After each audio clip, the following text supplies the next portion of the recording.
सिर लाए रघुपति की बहुत बड़ाई, तुम मम प्रिय भरत ही समभाई, सहस बदन तुम्हरो जस गावे, अस कहि श्रीपति कंठ लगावे, सनकादिक ब्रह्मादि मुनीसा, नारद सारद सहित अहिसा।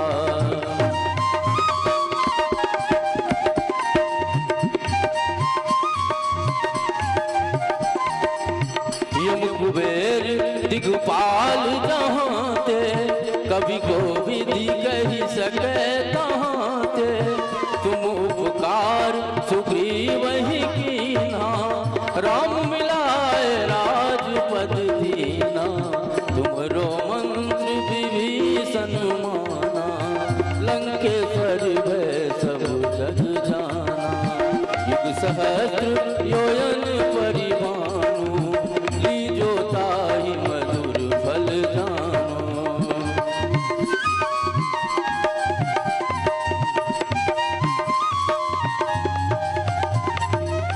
प्रभु मुद्रिका मैली मुख माही, जलधि लांघ गए अचरज नाही, दुर्गम काज जगत के जेते, सुगम अनुग्रह तुम रे तेजे, राम दुआरे तुम रखवारे, होत न आज्ञा बिनु पैसारे, सब सुख लहे तुम्हारी सरना, तुम रक्षक काहू को डरना।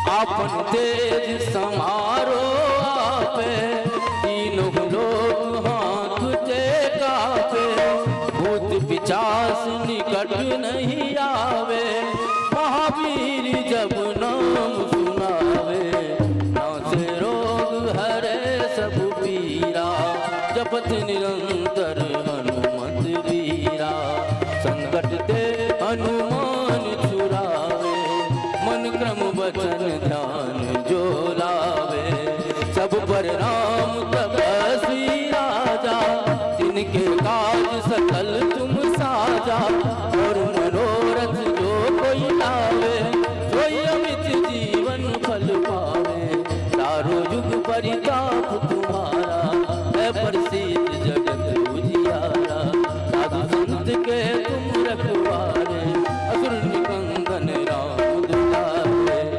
अष्ट सिद्धि नौ निधि के दाता, असवर दिन जानकी माता, राम रसायन तुम्हारे पासा, सदा रहो रघुपति के दासा, तुमरो भजन राम को पावे, जन्म जन्म के दुख बिसरावे, अंतकाल रघुवरपुर जाई, जहाँ जन्म हरि भक्त कहाई।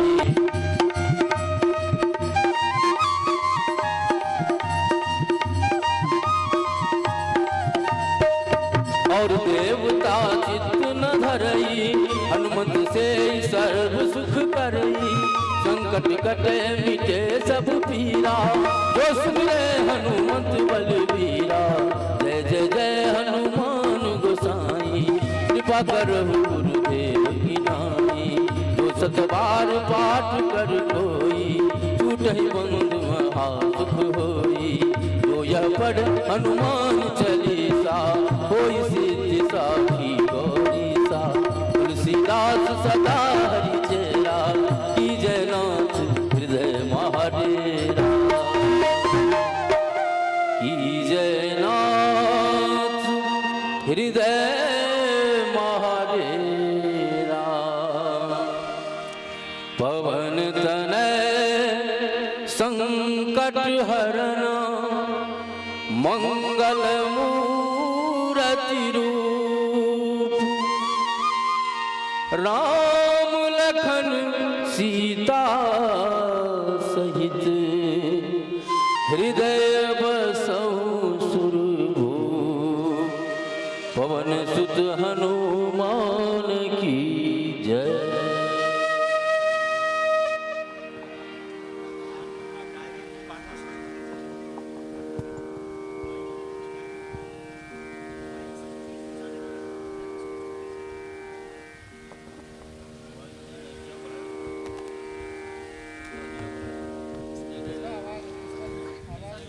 डायरेक्ट दे दो ना, लीड है। अरे दे भैया यार, डायरेक्ट दे, डायरेक्ट बॉक्स में दे देगा, बॉक्स में दे देगा।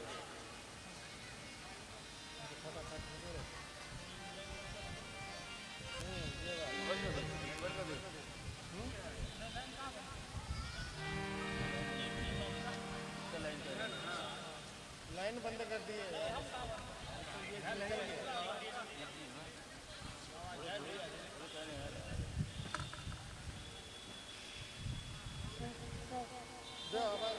बॉक्स में, सब बॉक्स में आवाज।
का आवाज़ ज़्यादा नहीं है ना, देखिए हाथ कम करवाइए, जितना चाहिए आपको उतना करवाइए।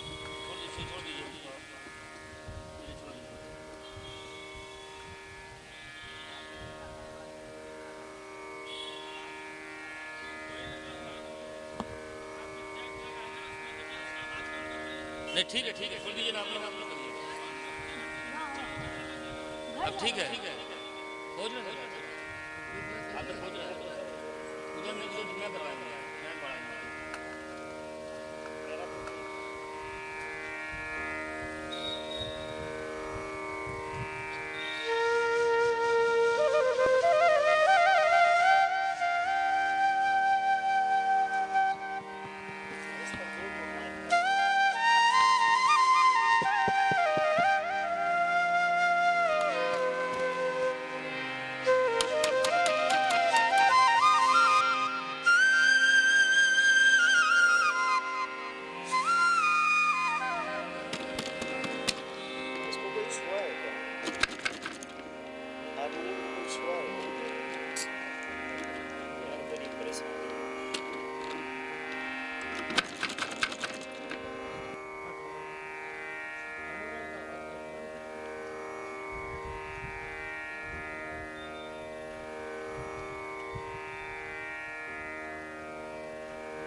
राम राम, थोड़ा टाइमिंग बढ़ाइए,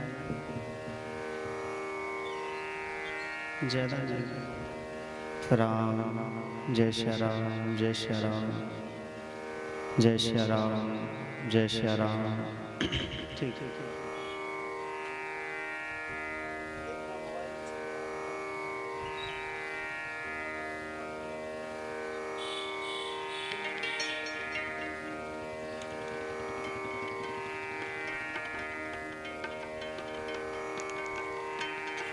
वायलिन का आवाज जो है ना थोड़ा कम लग रहा है, बाहर नहीं समझ में आ रहा है। वायलिन का श्री राधे। सभी लोग अपने अपने स्थान पर खड़े हो जाएंगे। श्री रामचरित मानस की आरती होगी। दोबारा कथा की ओर। ओम चंद्रमा मनसो जागृतो सूर्यो जायत सूर्याग्रयस्य मुखादग्निर्जायत कर्पूरगौरम करुणावतारम संसारसारं भुजगेन्द्रहारं सदा वसन्तं हृदयारविन्दे भवं भवानी सहितं नमामि। आरति श्री रामायण जी के कीरत कलित ललित सिय पे। आरति श्री रामायण जी के कीरत कलित ललित सिय पे।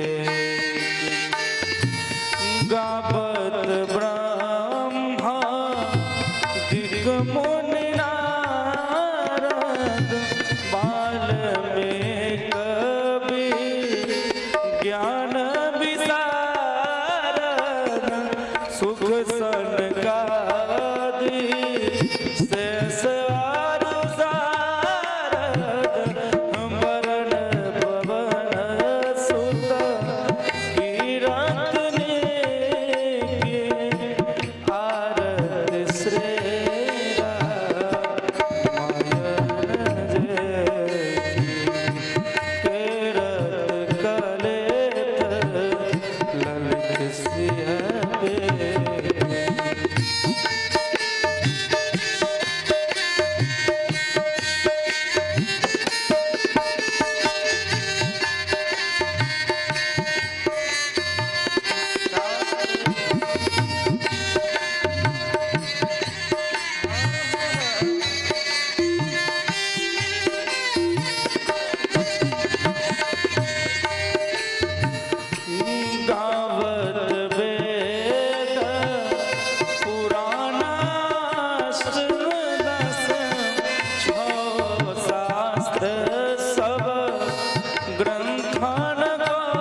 जनता देवास्तान धर्मान् प्रथमान्य सन्नादेहनाकं महिमानः स्वच्छन्दपूर्वे साध्याः सन्ति देवाः सेवन्तिकावकुलजम्बकवाडलाब्धे पुन्नागजातिखलविरसानपुष्पे वेल्वप्रमालतुलसे दलमाञ्जरेभिस्त्वं पूजयामि जगति स्वरिमे प्रसीद नानासुगन्धपुष्पाणि यथा कालोद्भवानि च पुष्पाञ्जलिर्मया दत्ता गृहानः परमेश्वर एष मंत्र पुष्पांजलिं श्री बालकृष्णाय नमः श्री रामचरितमानसाय नमः। दो के प्रणाम कर लियो। सभी लोग प्रेम से बोलेंगे जय सिया राम, जय सीताराम। आइए आज हम सभी इस कथा के तृतीय पुष्प लेकर श्री 108 श्री बाला व्यास श्रवणदास जी महाराज जी के समीप उपस्थित हुए हैं। इस महादेव के प्रांगण में उपस्थित हुए हैं। सभी लोग अपने अपने स्थान पर बैठकर आज की कथा का रसपान करेंगे। जितने भी लोग आज की कथा में हैं सभी को बहुत बहुत धन्यवाद। राधे राधे, जय सीताराम, श्रीमन नारायण, हरिओम। आज इस कथा के मध्य शिव और पार्वती कथा का आप सभी लोग रसपान करेंगे श्री महाराज जी के मुखारविंद से।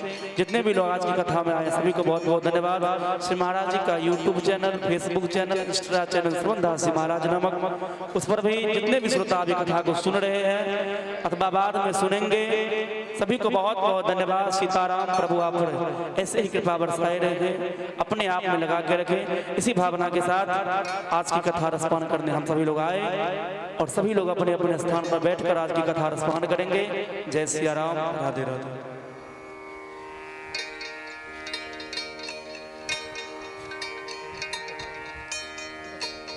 या तो वायलिन बजाइए या बांसुरी, जो सुविधा हो।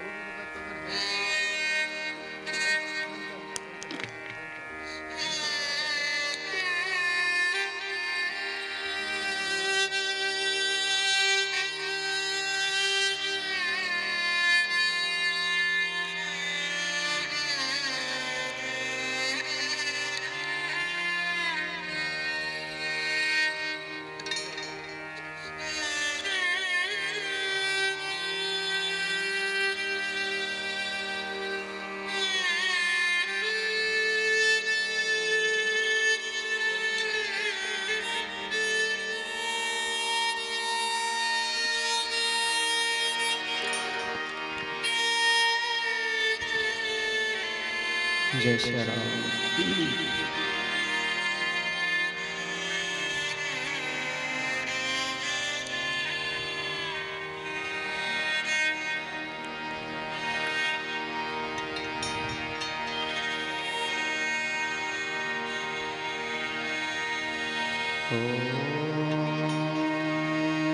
स्वस्ति श्री गणेशाय नमः। श्री सीतारामाभ्यां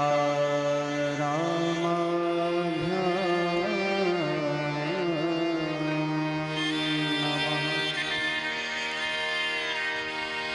श्री राधा कृष्णाभ्यां नमः। श्रीमद् रामचरितमानसाय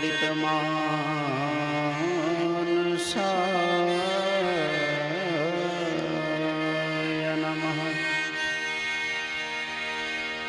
श्री सरस्वत्यै नमः। श्री संत वैष्णव सद्गुरु विप्रचरण कमलेभ्यो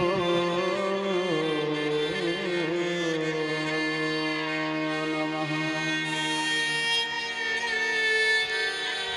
ध्येयं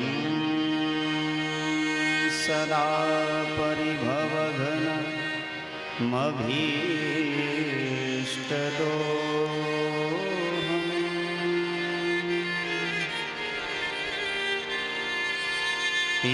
तीर्थास्पदं शिवविरञ्चिनुतं शरण्यम्।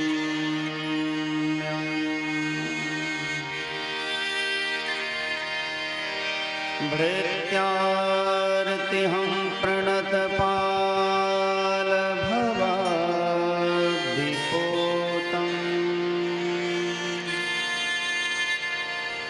वन्दे महापुरुषते चरणारविन्दम्।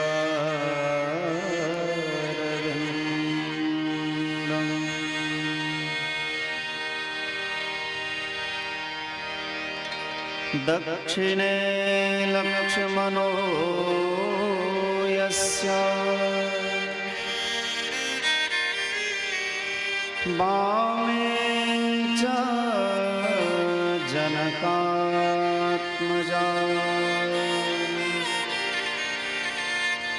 पुरतो मारुतिर्यस्य तं वन्दे रघुनन्दनम्।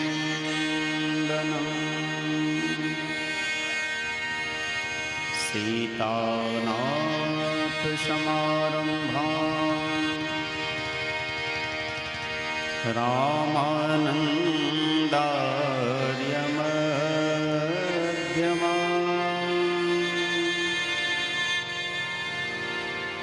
अस्मदाचार्यपर्यन्तां वन्दे गुरुपरम्पराम्।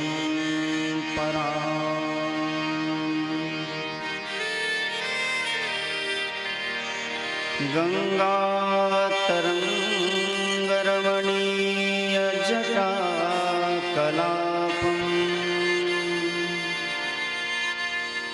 गौरीनिरन्तरविभूषितवामभागम्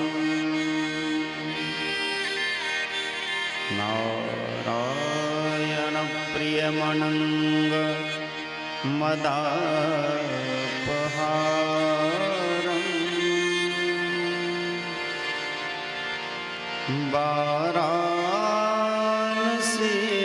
वाराणसीपुरपतिं भज विश्वनाथम्।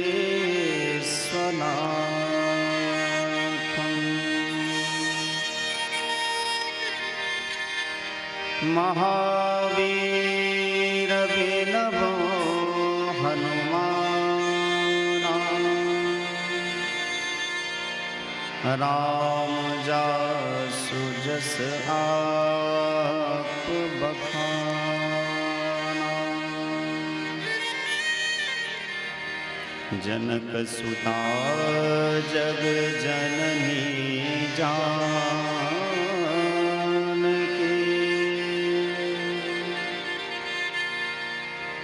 अतिशय प्रिय करुणा निधान के।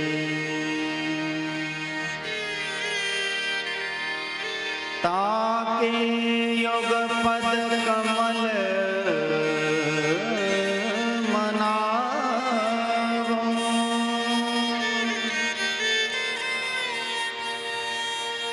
जासु कृपा निर्मल मति पावो। बंदो प्रथम भरत के चरना जा सुने व्रत जाई न बरना।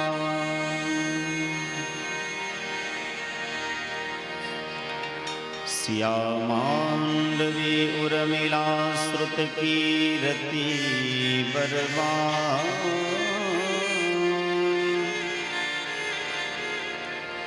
चारि कुंवर चारि कुंवरे तुलसी करत प्रणाम। भक्ति भक्त भगवंत गुरु चतुर नाम बपु एक। इनके पद वंदन किए नासहि विघ्न अनेक।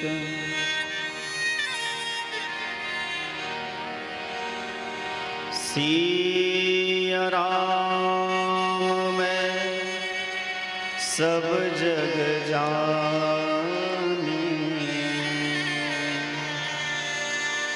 करहूँ प्रणाम जोरी जुग पानी।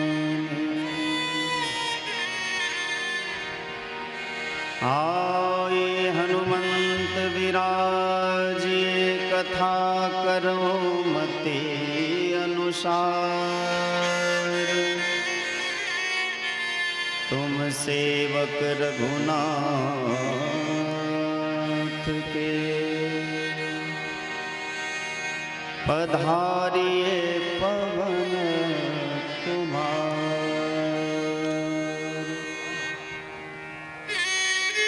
बोलिए वृंदावन बिहारी लाल की।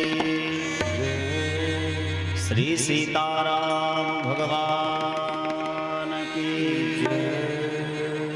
श्री रामचरितमानस महापुराण की। श्री गौरी शंकर भगवान की। श्री हनुमान जी महाराज की।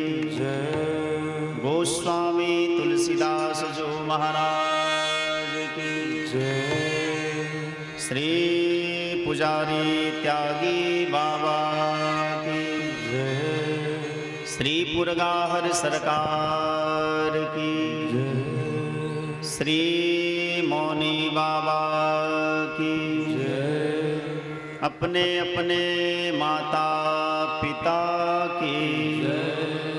अपने अपने गुरु गोविंद भगवान की। औरल पट्टी बस्ती की। सभी श्रोता भगवान की। जय जय सीताराम।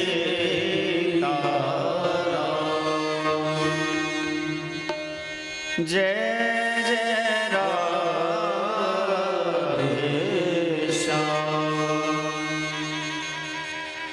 ओम नमः पार्वती पतये हर हर महादेव।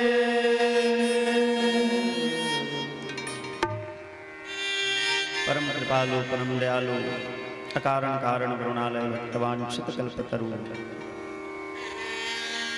परम भक्तवत्सल श्री सीताराम भगवान नंद नंदन श्याम सुंदर श्री राधा कृष्ण भगवान भगवान की वांगमयी भूत स्वरूप श्रीमद रामचरितमानस महापुराण श्री राम कथा के परम रसिक आचार्य श्री हनुमान जी महाराज कलि पावन अवतार श्रीमद गोस्वामी तुलसीदास जी महाराज प्रातः स्मरणीय पूज्यपाद श्री सद्गुरुदेव भगवान मंच पर विराजमान सभी सुधी जन वैष्णव जन आचार्य जन संगीतज्ञ कथा प्रेमी कला प्रेमी बाबा जनेश्वरनाथ महादेव मंदिर के पवित्र प्रांगण में समुपस्थित सभी सुधी जनों को कथा प्रेमियों को भक्तिमयी माताओं को श्रद्धालुओं को श्री सीताराम में जानकर हम श्रद्धा पूर्वक प्रणाम करते हैं।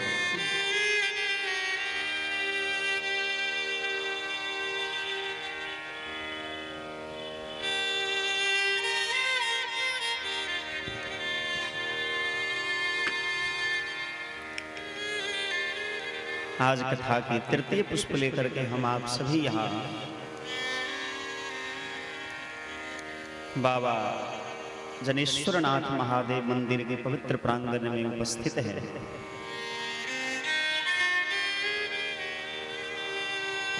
जैसे तीर्थ में स्नान करने जाते हैं तो सबसे पहले सारे वस्त्र उतार देते हैं, चप्पल जूता जो पहन के जाते हैं वो उतार कर बाहर रख देते हैं। उसी प्रकार मानस रूपी मंदाकिनी गंगा के पावन तट पर यहाँ गोता लगाने के लिए जितने भी श्रद्धालु बनाए हैं अपनी बुद्धि रूपी और अहंकार रूपी जो चप्पल जूते हैं उसको बाहर ही उतार करके आना चाहिए। इसका अर्थ मानो यह है, आप चाहे जितने बड़े लोग हों, चप्पल जूता पहन करके, कोट पैंट पहन करके आप गंगा में प्रवेश नहीं कर सकते।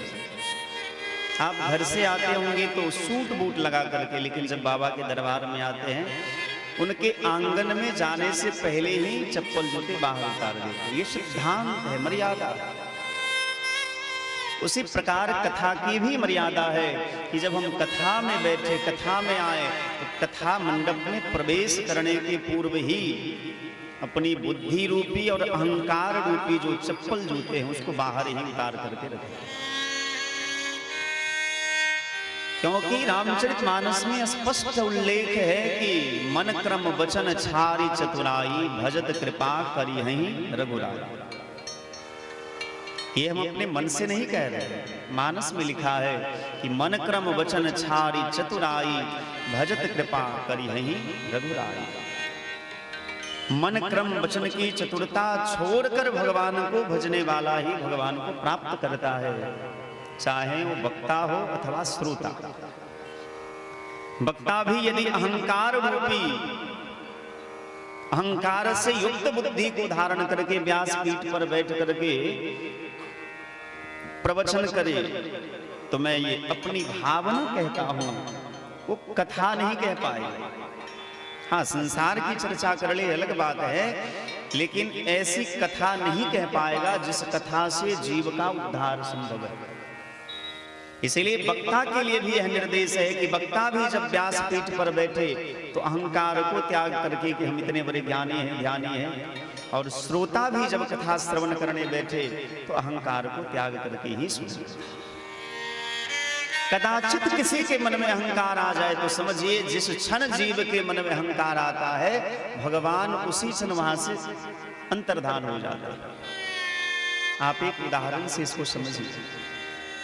श्रीमद् भागवत महापुराण के 10वें स्कंद के 29वें अध्याय में, पूर्वार्ध के 29वें अध्याय में रास पंचाध्यायी की कथा सुखदेव भगवान परीक्षित जी महाराज को सुना रहे।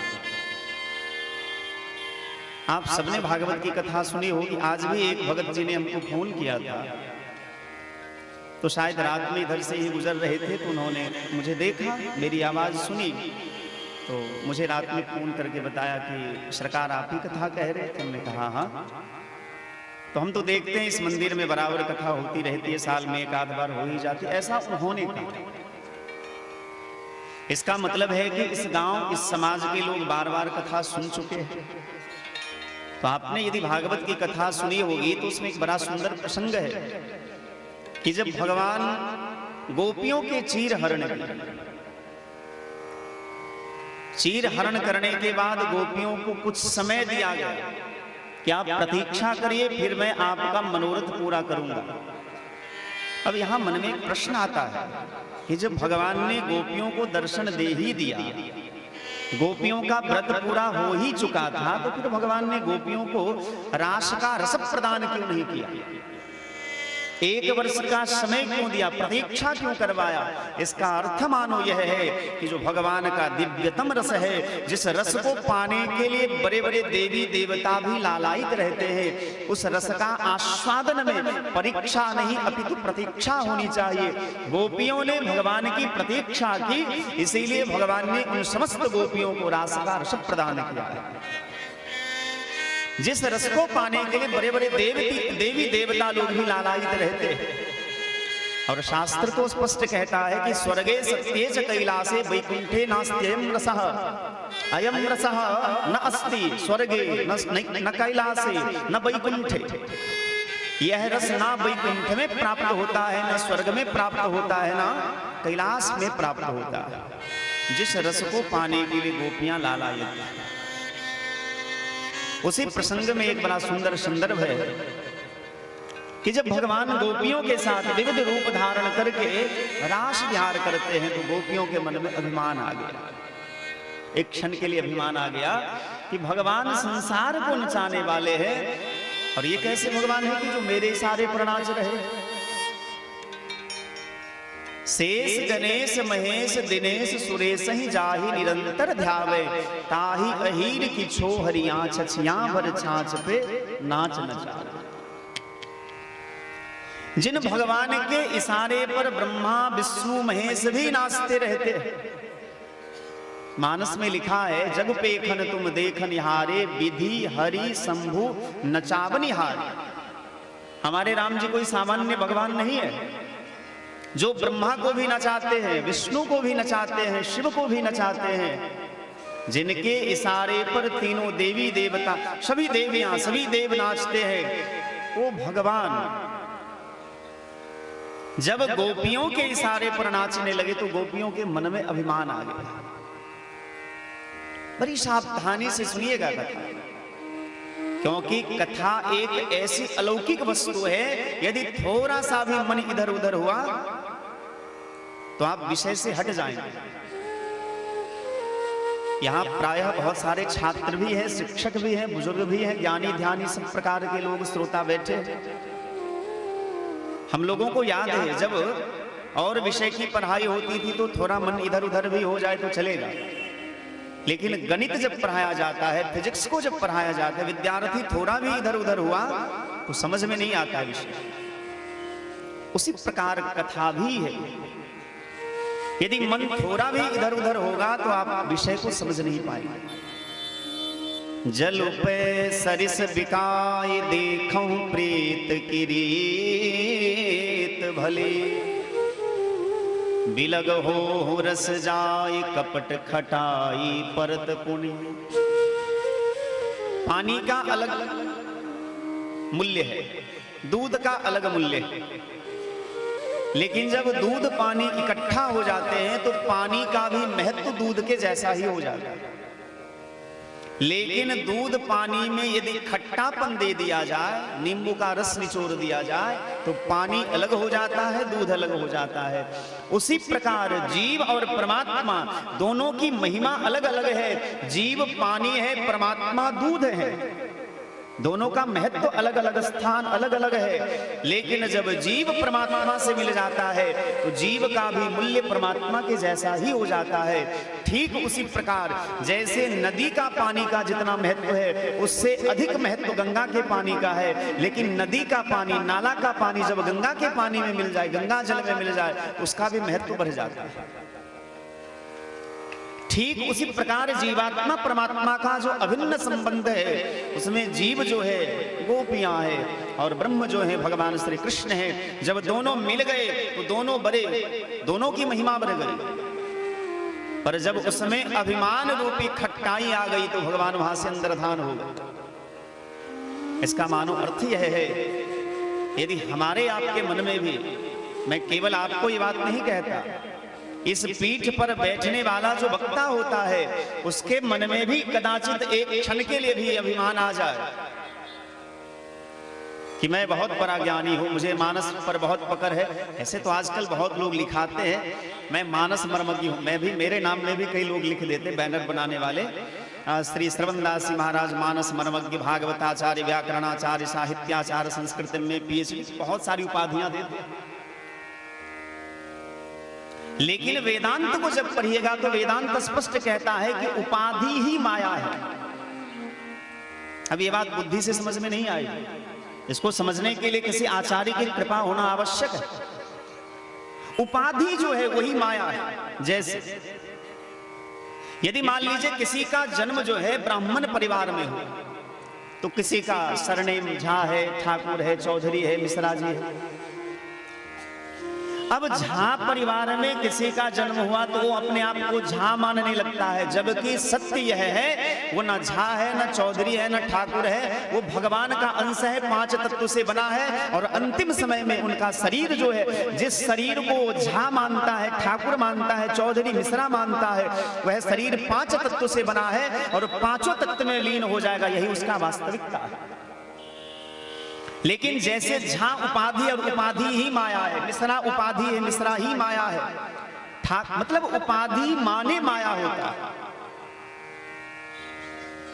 यदि किसी के नाम के आगे पीछे लग जाए कि ये मानस मर्मज्ञ हैं, सही बात कहूं तो मैं मानस पीठ पर बैठा हूं, मानस की कथा कह रहा हूं और बचपन से रामचरित मानस का हम पाठ करते हैं। अभी तक कहना नहीं चाहिए लेकिन क्षमा करेंगे आप लोग, अभी तक मैंने लगभग 1200-1400 बार पढ़ लिया होगा मानस को, 1-2 बार नहीं, उससे भी ज्यादा।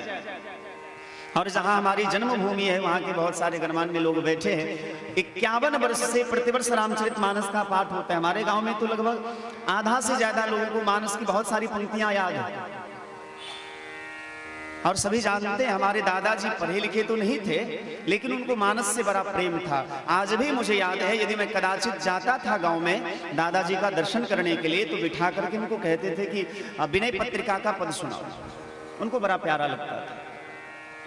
अब आजकल के कथावाचकों को कह दीजिए कि विनय पत्रिका गाने के लिए तो पसीना छूटने लगे।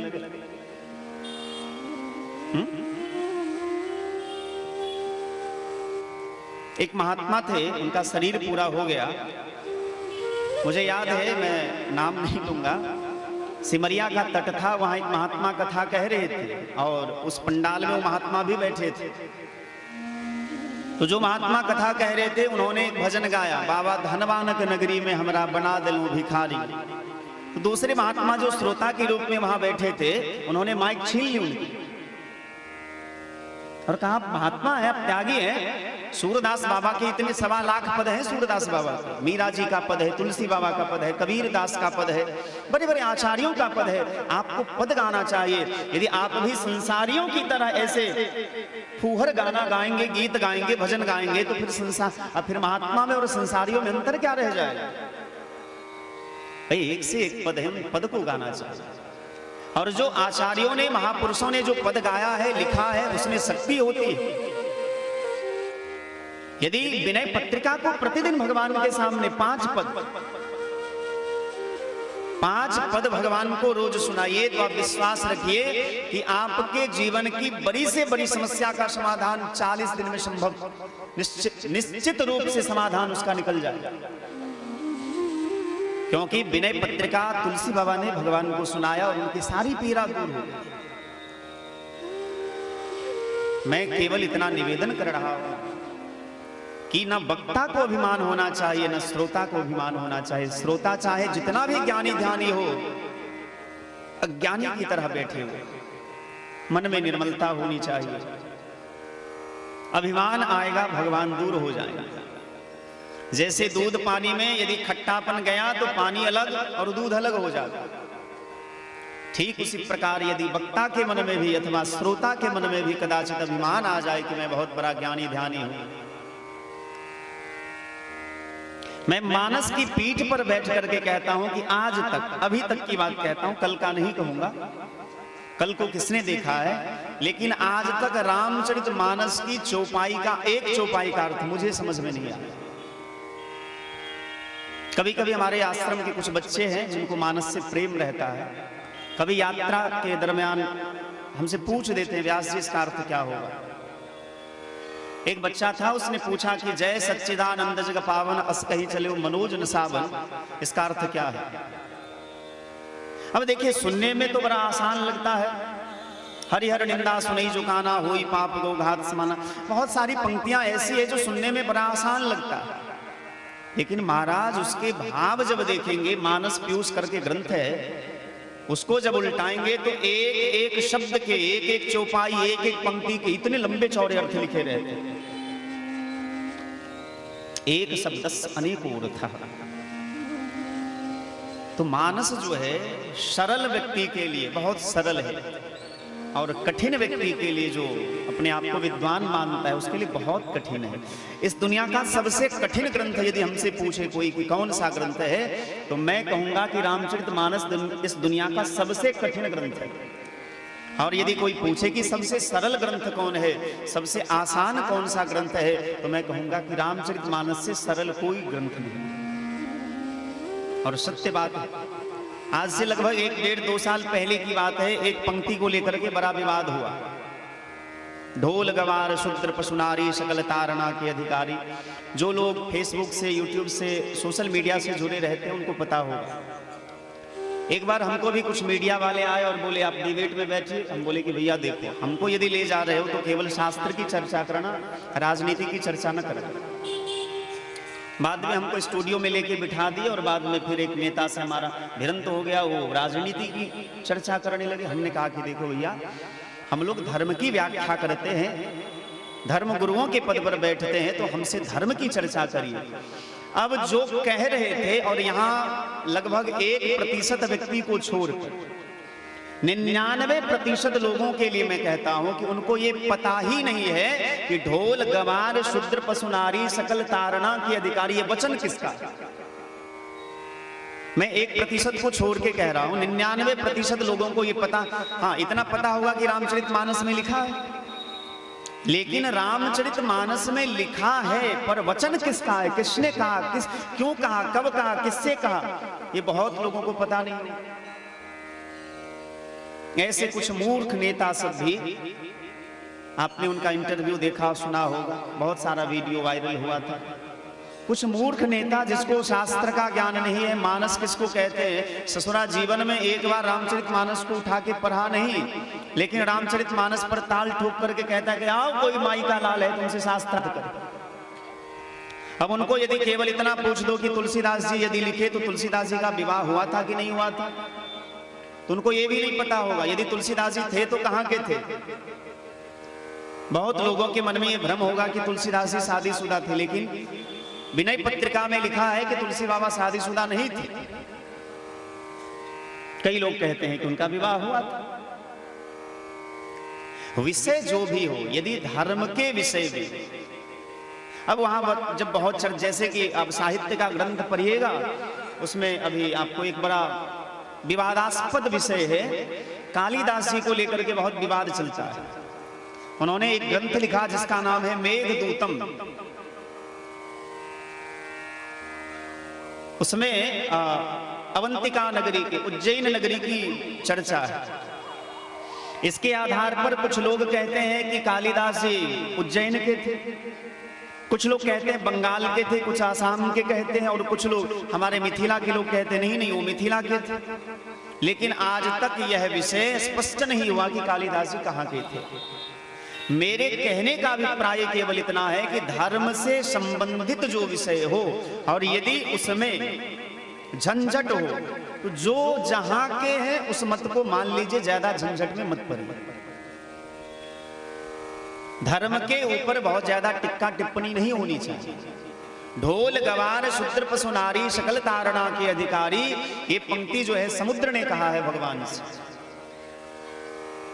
लोग कहते हैं तुलसीदास जी ने कहा, लोग कहते हैं तुलसीदास जी जो है शूद्र के विरोधी थे, जबकि पूरे ग्रंथ में, सनातन में जितने भी ग्रंथ हैं, केवल रामचरितमानस ही एक ऐसा ग्रंथ है जिसमें तुलसी बाबा ने 2-2 जगह ऐसा लिखा है कि निज प्रभु में देखई जगता कहिशन करो विरोध, और एक जगह कहा कि सी राम में सब जग जानी करहूं प्रणाम जोरी जुग पानी।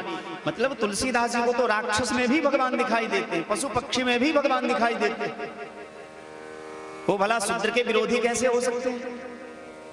उनकी दृष्टि में तो सभी समान थे, सभी पूजनीय सम्माननीय थे, लेकिन कुछ अल्पज्ञ लोग, अज्ञानी लोग, जिनको शास्त्र का ज्ञान है नहीं, कभी उधर सुन लिए कभी उधर सुन लिए, और उस पर शास्त्रार्थ करने बैठ जाते हैं। अस्तु, हम लोग अपने विषय पर आए। हम निवेदन कर रहे थे कि जब भी किसी कथा में बैठिए, पंडाल में बैठिए, तो मन में अहंकार न लेकर के बैठिए। श्रोता बक्ता ज्ञान निधि कथा राम के गूढ़, किमि समझो में जीव जरा कलिमल ग्रसित बिंब। भगवान की कथा बड़ी गूढ़ है, इसको समझने के लिए निर्मलता होनी चाहिए, वक्ता को भी और श्रोता को भी। आइए सभी लोग 2 बार भगवान नाम कीर्तन करें। आज तुम भूल ही गए कि कीर्तन भी करना है। इसका आवाज बढ़ाइए।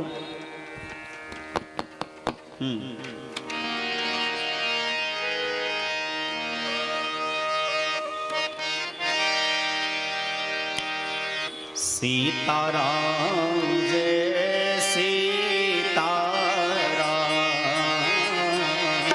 सीताराम जय सीताराम,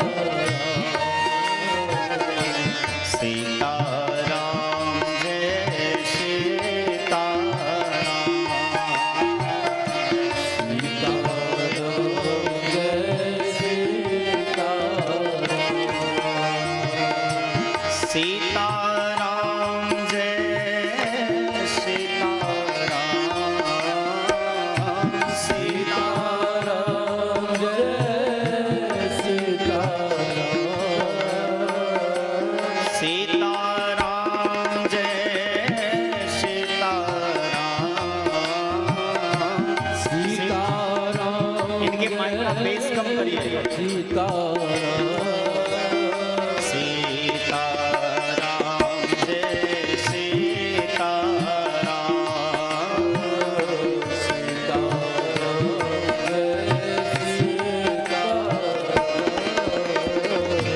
सीताराम जय सीताराम।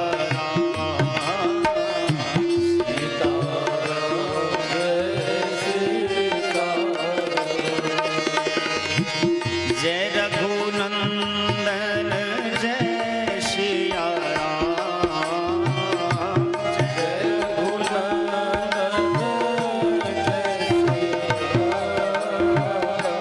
जानकी वल्लभ सीता राम। जानकी वल्लभ हरि बोल। सीताराम जय सीताराम। सीताराम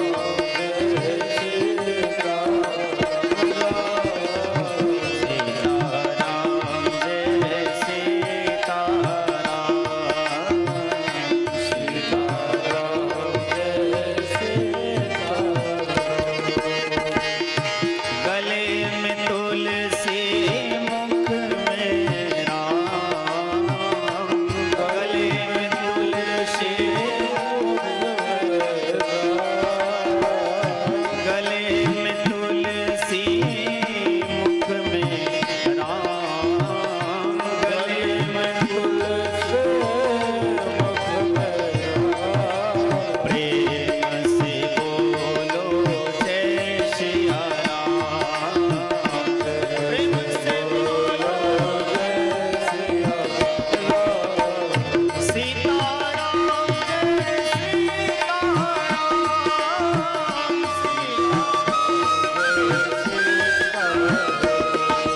सीताराम जय सीताराम।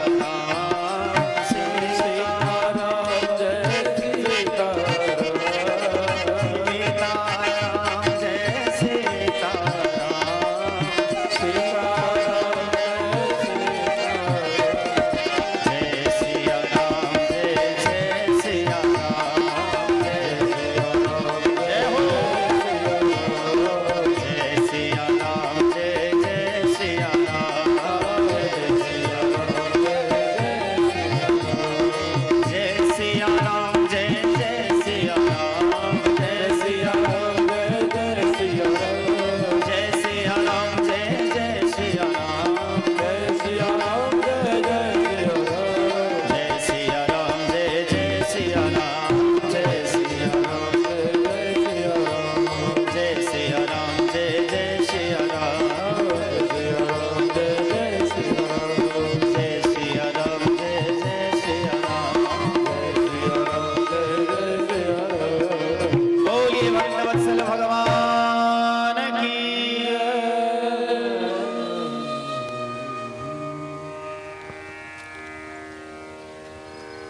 और धरी उमा प्राण पति चरणा। जाई विपिन लागी तप करण।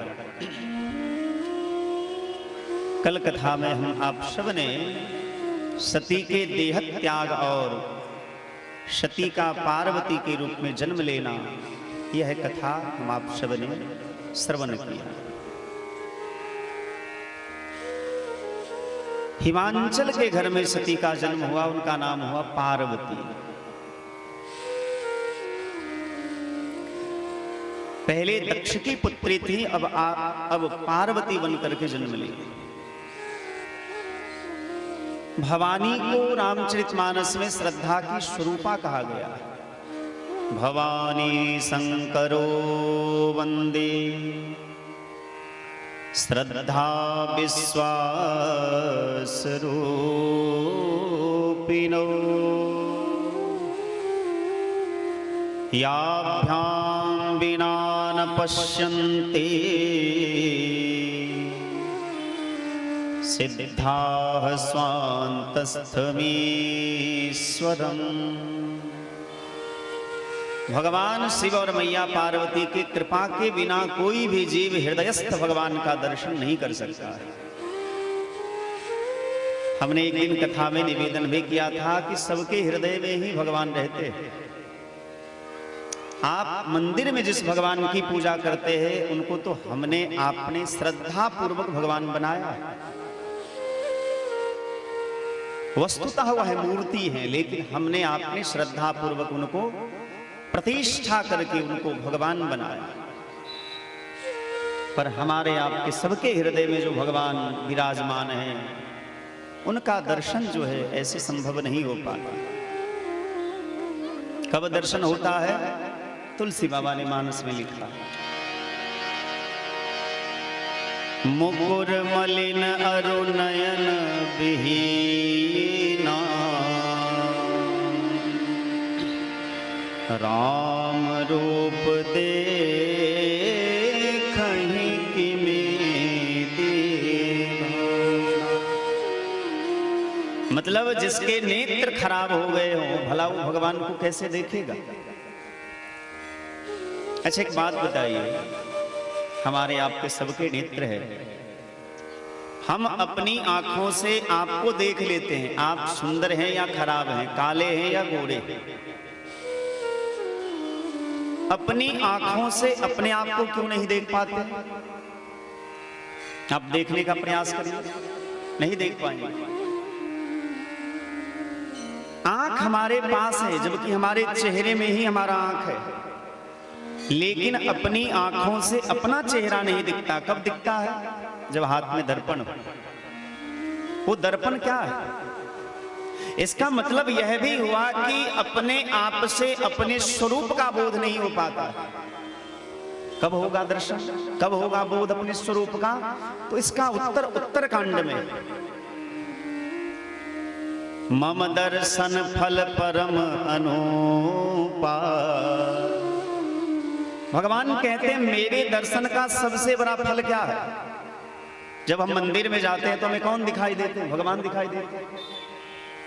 यदि सीताराम जी की मूर्ति हो, सीताराम जी का मंदिर हो, तो सीताराम जी दिखाई देते हैं।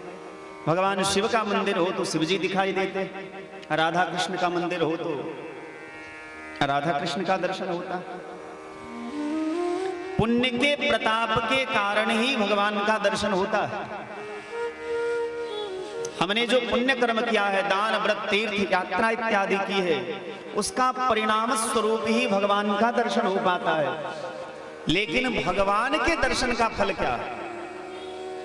भगवान कहते हैं मेरे दर्शन का फल है कि जीव पाव निज सहज स्वरूपा।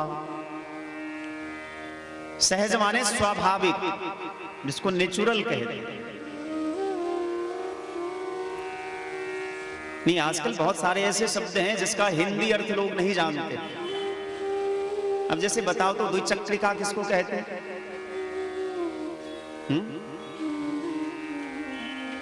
लौहगामिनी यंत्र किसको कहते हैं? ट्रेन को। Thank you. इसका मतलब आप रील्स ज्यादा देखती है। ये सब बातें रील्स में बताई जाती है। हाँ हाँ, आजकल के बच्चे देखते हैं। बच्चा क्या भैया, बूढ़ा आदमी भी देखता है। क्या मास्टर साहब देखते हैं कि नहीं? आप अब क्या देखेंगे? अब तो आप जिंदगी के अंतिम पड़ाव पर हैं। लेकिन बूढ़े लोग भी देखते हैं रील्स, आजकल सब देखते हैं। हमको तो आज एक व्यक्ति कह रहे थे कि महाराज जी आप कथा के बजाय आप अपना रील्स अधिक डालें। तो हमारे साथ जो कौशल जी आए हैं वृंदावन से, हमने उनको कहा कि भैया देखो, हमको तो ये सब समझ में आता नहीं है। बहुत ज्यादा मोबाइल में समझते हैं तो फेसबुक थोड़ा बहुत चला लेते हैं, कभी कभार लाइव आ जाते हैं अपने से, थोड़ा यूट्यूब चला लेते हैं। ऐसे हमारा 2-3 महीने से यूट्यूब चैनल किसी ने ले लिया था। अभी यहाँ कथा में आने से एक दिन पहले हमको तो लगा कि हमारा यूट्यूब चैनल गया, लेकिन एक बहुत स्नेही भक्त हैं हमारे, डीजे गौतम करके हैं, उन्होंने कहा महाराज जी अब चिंता न करिए, जब हम बैठे हैं तो आपका सोशल साइट कोई ले नहीं सकता, आप आइए, आपका सारा समाधान यहाँ हो जाएगा। 1 तारीख से यहाँ कथा प्रारंभ होनी थी, 31 तारीख को हम गए और भगवान की कृपा ही समझिए हमारा जो यूट्यूब चैनल था वो फिर से रिकवर हो गया। तो एक व्यक्ति कह रहे थे कि आज हमारे हितैषी ही थे, अपने थे, वो कह रहे थे कि आप रील्स ज्यादा डालिए। अब हमको नहीं पता कि रील्स क्या होता है, लेकिन इतना बाद में पता चला कि जिसमें 10, 20, 30 सेकंड का वीडियो या कुछ कहना हो किसी टॉपिक पर, उसी को शायद रील्स कहते हैं या जो भी हो। तो मैं निवेदन कर रहा था कि बहुत सारे हिंदी शब्द ऐसे हैं जिसका अर्थ हम लोग नहीं समझ पाते। अब जैसे दूध चक्रिका का मतलब क्या हुआ, बहुत लोग नहीं समझते होंगे, लेकिन वही साइकिल कहेंगे तो समझ जाएंगे।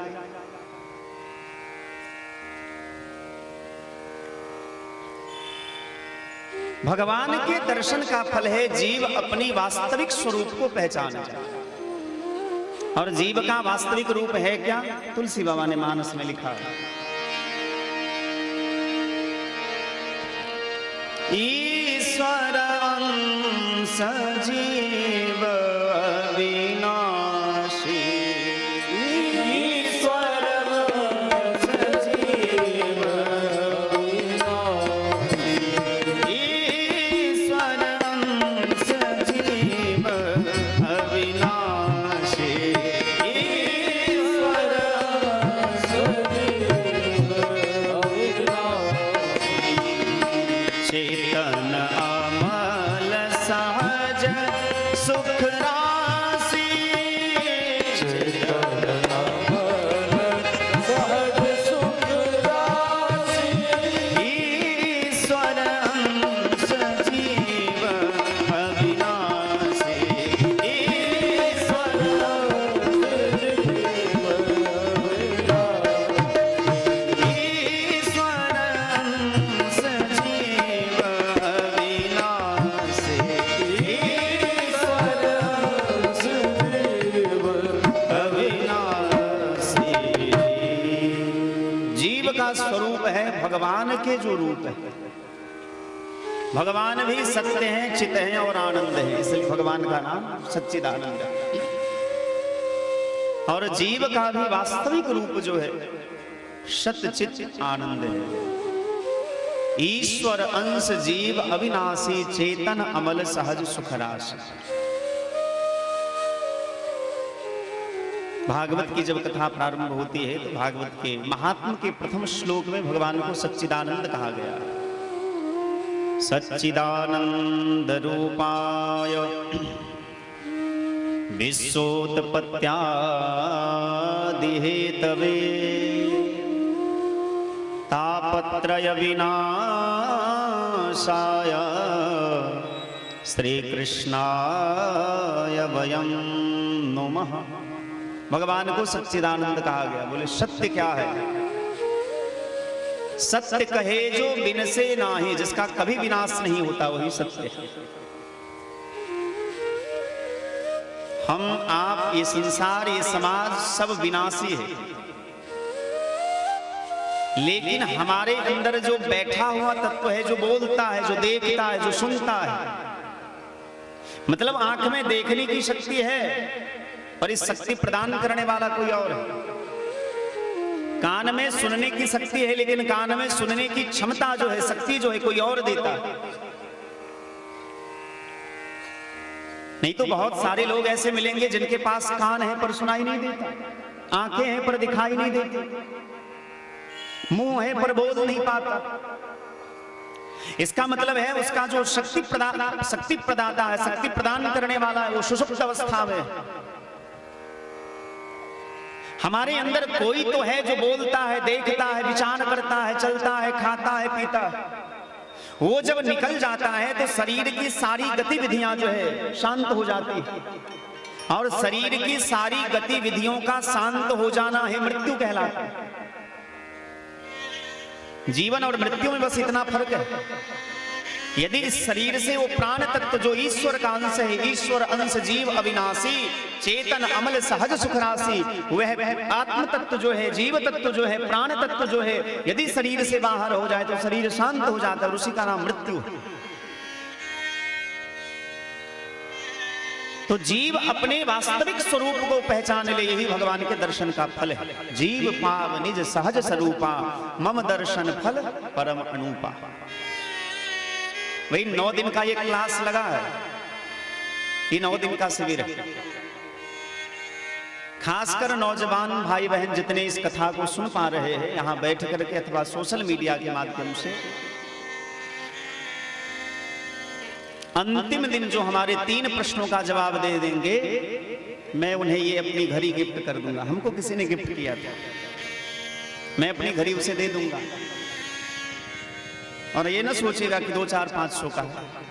भाई महंगा है, थोड़ा बहुत महंगा है, ज्यादा महंगा नहीं है।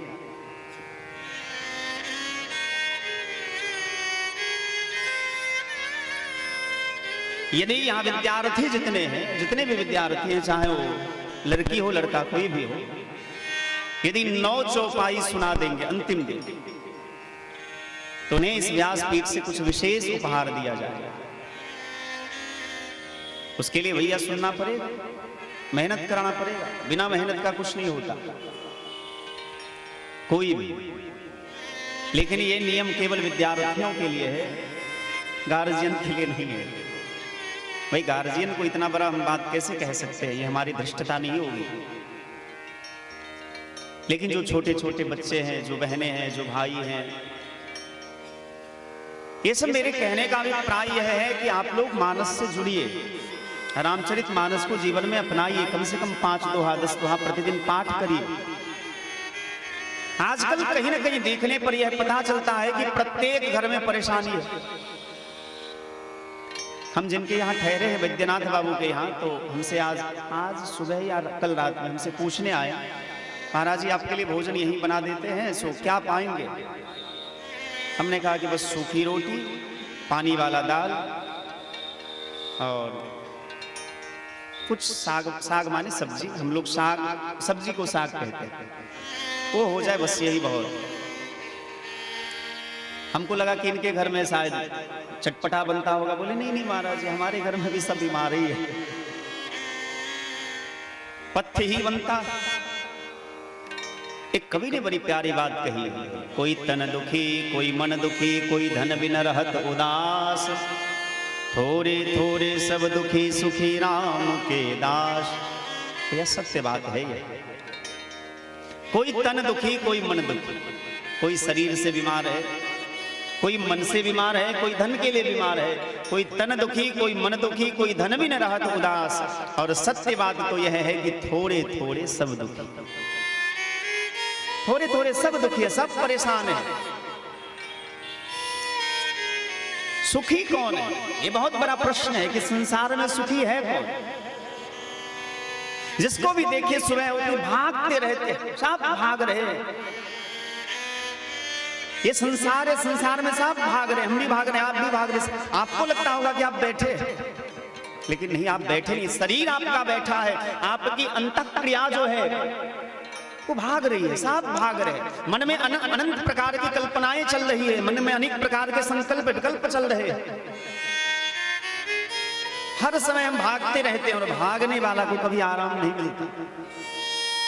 आराम के लिए तो आपको कहीं रुकना पड़ेगा। और वो ठहराव कहाँ होना चाहिए, ये जीवन का बहुत बड़ा प्रश्न है कि हम ठहरे तो कहाँ ठहरे। राम काज किन्हे बिनु मोहि कहाँ विश्राम।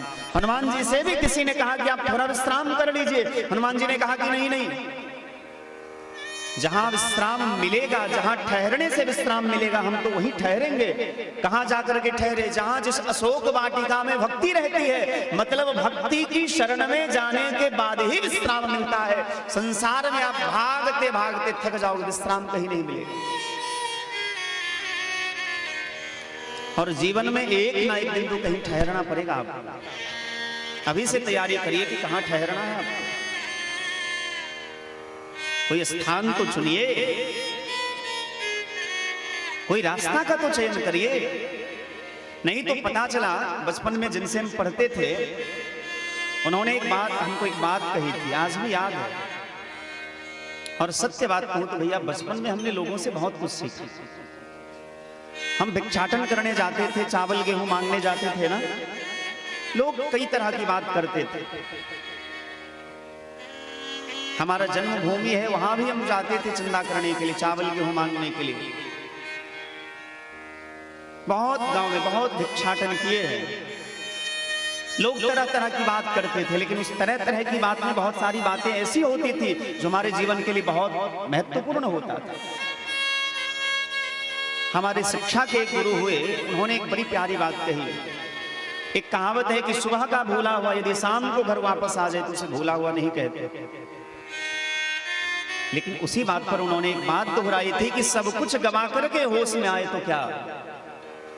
महाराज जब सब कुछ गवा ही दिए, सारा समय बीत ही गया, जीवन खत्म हुआ तो जीने का ढंग आया। जब शरीर कमजोर पड़ गया, आंखें कमजोर हो गई, कमर टूट गई, देह की सारी ताकत चली गई, जब सब कुछ खत्म हो गया, धन संपत्ति सब घर वालों ने ले लिया, अपने कब्जे में ले लिया, आपके हाथ में कुछ नहीं रहा, तब यदि आप समझदार हो भी गए तो क्या, कुछ भी नहीं। एक गांव में कथा होती थी प्रत्येक वर्ष। उस गांव में एक बहुत धनवान व्यक्ति था। कमेटी के 10-5 लोग गए, बाबा जी कुछ चंदा दीजिए ना। अरे महाराज क्या कहें, अभी पोता पोती पढ़ता है, घर में ये झंझट है, ये है वो है, 100 विपत्ति अपना बेचारा कहे थे। कमेटी वालों ने भी विचार किया कि भले या ना दे लेकिन हम जाना छोड़ेंगे नहीं। सो प्रत्येक वर्ष जैसे कथा का समय होता था, चंदा मांगने के लिए पहुंच जाते थे। वो बूढ़ा व्यक्ति जीवन भर कमा कमा के बेटा पुतों को देता। एक वक्त आया, शरीर बीमार पड़ गया, लकवा मार गया देह को, बेड पे पड़ा था। उस समय समझ में आया, बेटा पुतों ने सब कुछ ले लिया, अपने कब्जे में ले लिया, तिजोरी की चाबी ले ली, जमीन अपने नाम से करवा लिया, सारा जितने भी डॉक्यूमेंट्स होते हैं सब पर अपना नाम डलवा लिया। अब यदि कुछ शिक्षा भी हो तो बेटा के सामने हाथ फैलाना पड़ेगी, भाई कुछ दो। तीर्थ यात्रा करनी है तो बेटा के सामने हाथ फैलाओ, किसी को कुछ देना लेना है तो हाथ फैलाओ। ऐसी स्थिति हो गई। तब जाकर के समझ में आया कि नहीं, हमने कुछ किया नहीं, अपने लिए नहीं किया। जिन भगवान ने हमको सारी संपत्ति दी, यशमान प्रतिष्ठा सब कुछ दिया, हम उसी भगवान के लिए कुछ नहीं कर पाए। जिस समाज का हम खाते हैं उस समाज के लिए हम कुछ नहीं किए। बड़ी चिंता हुई, लेकिन चिंता भी उस वक्त हुई, फुर्सत के वक्त में ना सुमिरन का वक्त आया। उस वक्त मांगा जब वक्त भी तंग आया।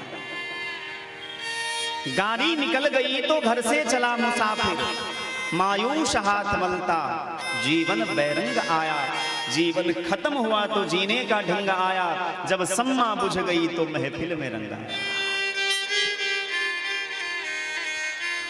भैया जीवन खत्म होने से पहले खुद को सावधान कर लीजिए। और एक बात और, संसार में जितने भी रिश्ते नाते के लोग हैं ना, सभी स्वार्थी होते हैं। निस्वार्थ केवल परमात्मा होते हैं। आप भगवान का भजन करिएगा तो भी और भजन ना करिएगा तो भी, भगवान ने यदि मुंह दिया है तो पेट जरूर भरेंगे वो। जब दांत न थे तब दूध दियो, जब दांत दिए तो अन्न भी देंगे। जान को देत अजान को देत, जो सबको देते हैं तो को भी देंगे। भगवान निस्वार्थ प्रेम करते हैं जीव से, सब पर मोही बराबरी दाया। लेकिन हम जीव भगवान को ही भूल जाते हैं।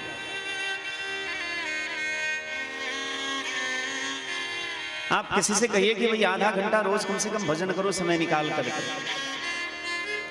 कथा तो अभी 6 दिन बाकी है आज को छोड़ करके, लेकिन हाथ जोड़ करके एक ही प्रार्थना करते हैं, पता नहीं फिर हमारा आपका मिलन कभी होगा नहीं होगा। ये देह है भैया, कब तक इस संसार में है, कोई नहीं है, इसका क्या ठिकाना।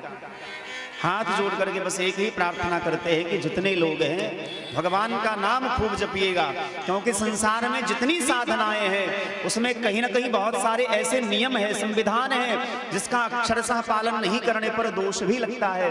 पर भगवान का नाम जो है उसमें किसी प्रकार का दोष नहीं है। चलते फिरते उठते जागते जब मन करे सो करके उठिए, ना हाथ धोइए ना पैर धोइए, मुंह से राम राम बोलिए।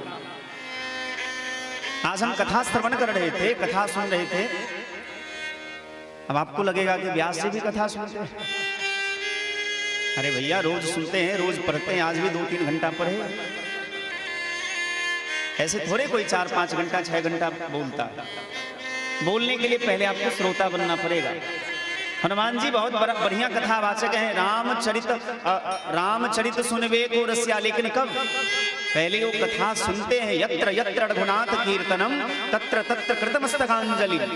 जहां जहां कथा होती है हनुमान जी महाराज सुनने के लिए पहले जाते हैं। उसमें एक बड़ी प्यारी बात थी।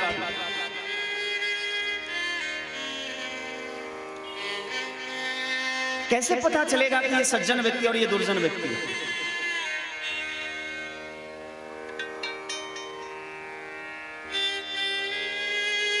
सज्जन और दुर्जन का परिचय क्या है?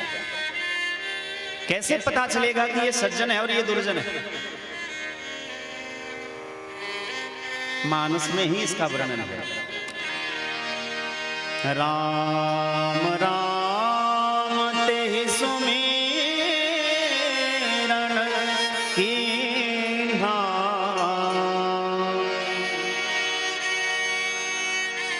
हृदय हरस कपि सज्जन चेन्हा।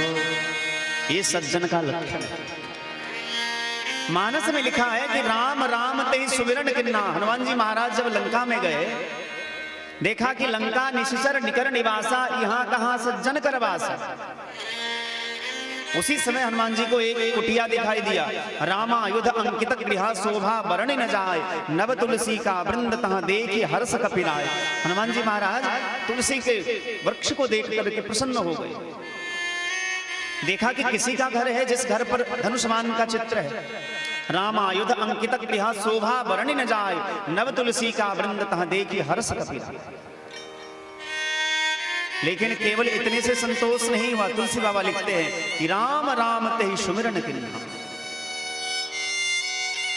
लेकिन विभीषण जी महाराज जैसे उठे, जब दुर्जन जो होंगे वो उठेंगे तो आप आजकल लगभग सबकी आदत है, क्या पंडित जी ये सत्य बात है कि नहीं?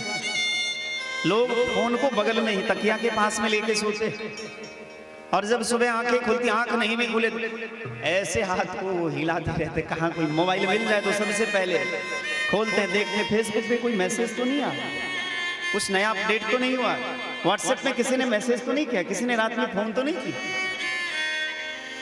ऐसा होता है कि नहीं? आप लोग तो मोबाइल रखते होंगे, ऐसा होता है कि नहीं होता? सुबह सुबह लोग उठ करके सबसे पहले मोबाइल देखते हैं कि किसी का फोन तो नहीं आया, किसी का मैसेज तो नहीं आया। फिर संसार की चर्चा होने लगती है।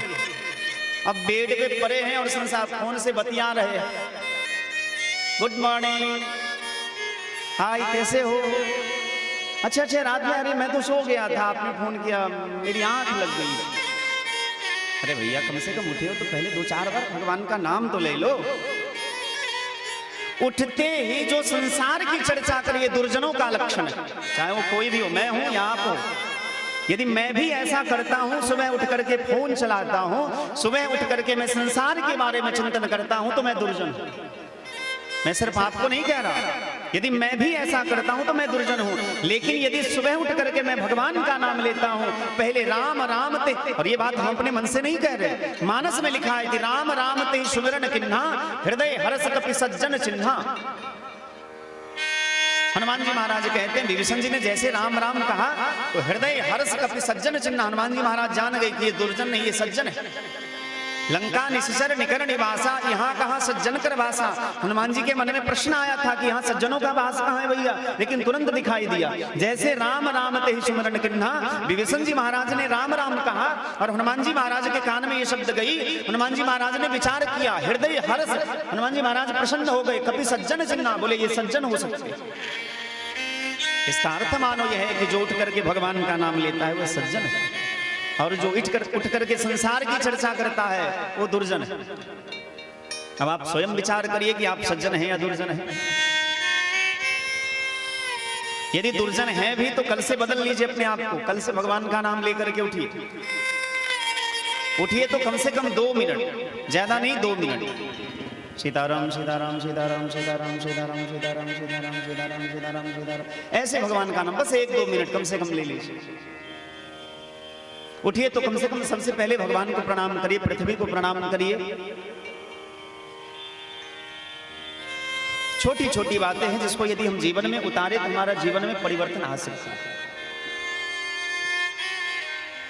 एक संत ने बड़ी प्यारी बात कही है, जहां ले चलोगे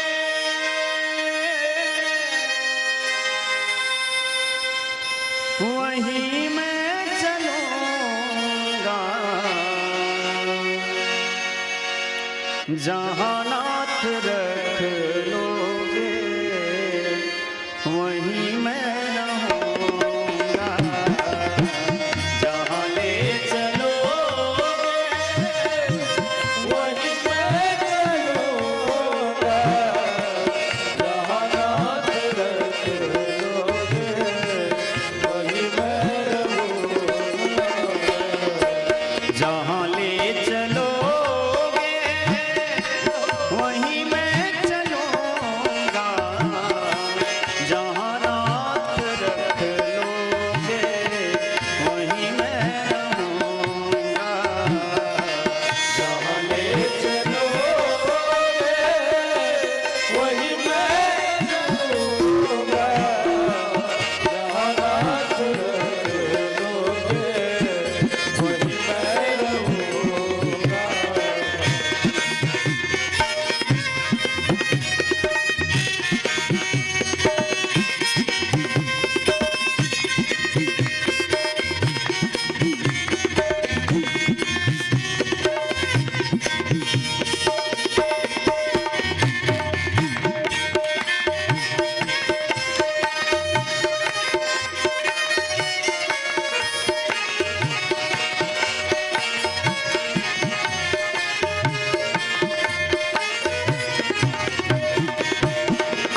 ये जीवन समर्पित शरण में तुम्हारे ये जीवन समर्पित चरण में तुम्हारे ये जीवन समर्पित चरण में तुम्हारे ये जीवन समर्पित आप लोग भी गाइए तुम्हारे तुम ही मेरे सर्वस्व तुम ही प्राण प्यारे कहना भी होगा तो तुमसे कहूँगा जहाँ नाथ रख लो वहीं मैं रहूँगा जहाँ ले चलोगे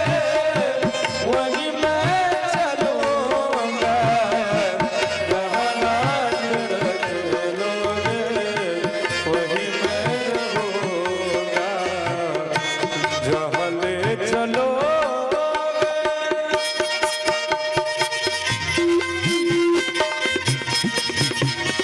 हरि बोल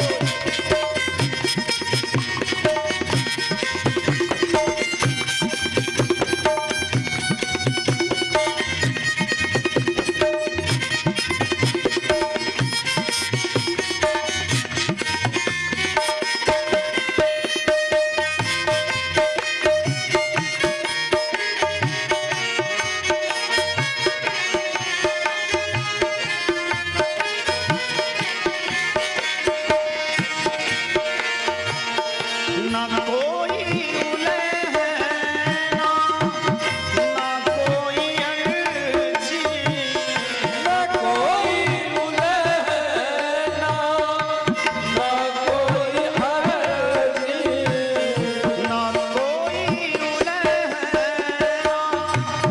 ना कोई अर्जी ना कोई उलहना ना कोई हर्जी कर लो करा लो राम जो हो तेरी मर्जी कर लो करा लो राम जो हो तेरी मर्जी तुम्हें छोड़ कर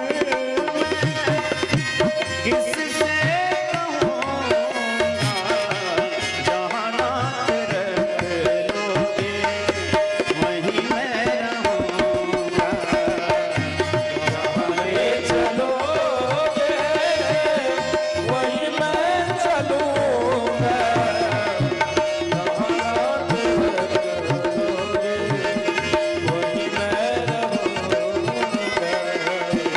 दयानाथ दयानिया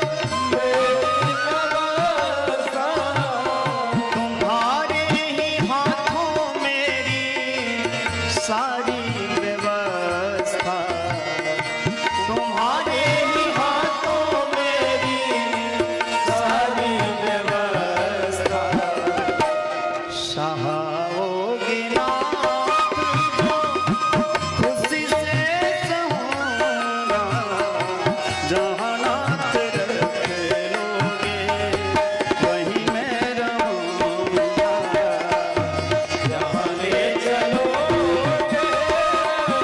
वहीं मैं चलूंगा, जहाँ नाथ रख लोगे वहीं मैं रहूंगा। हरे कृष्णा कृष्णा कृष्णा हरे हरे, हरे राम राम राम हरे हरे। हरे कृष्ण कृष्ण हरे हरे, हरे राम राम राम हरे हरे। हरे कृष्णा कृष्णा कृष्णा हरे हरे, हरे राम राम राम हरे हरे। हरे कृष्ण कृष्ण कृष्ण हरे हरे, हरे राम राम राम हरे हरे। हरे कृष्णा कृष्णा कृष्ण हरे हरे, हरे राम राम राम हरे हरे। हरे कृष्ण कृष्ण हरे राम राम हरे हरे। हरे कृष्णा कृष्णा कृष्ण हरे हरे, हरे राम राम राम हरे हरे। हरे कृष्ण हरे हरे हरे राम राम हरे हरे। हरे कृष्णा कृष्णा कृष्ण हरे हरे, हरे राम राम राम हरे हरे।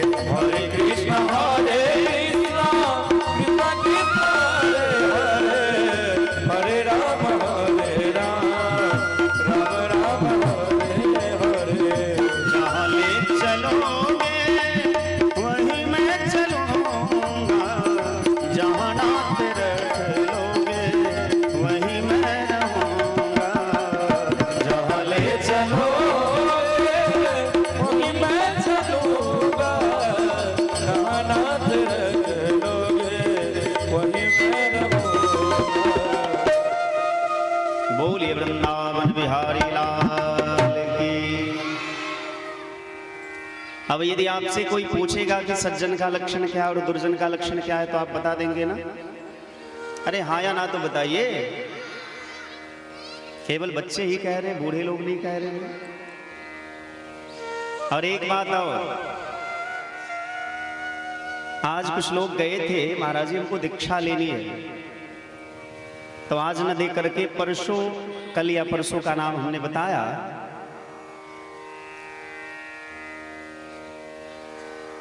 मेरी सबसे बड़ी दक्षिणा यही होगी कि आपके गांव में कम से कम 10, 20, 25, 50 लोग वैष्णव हो जाए।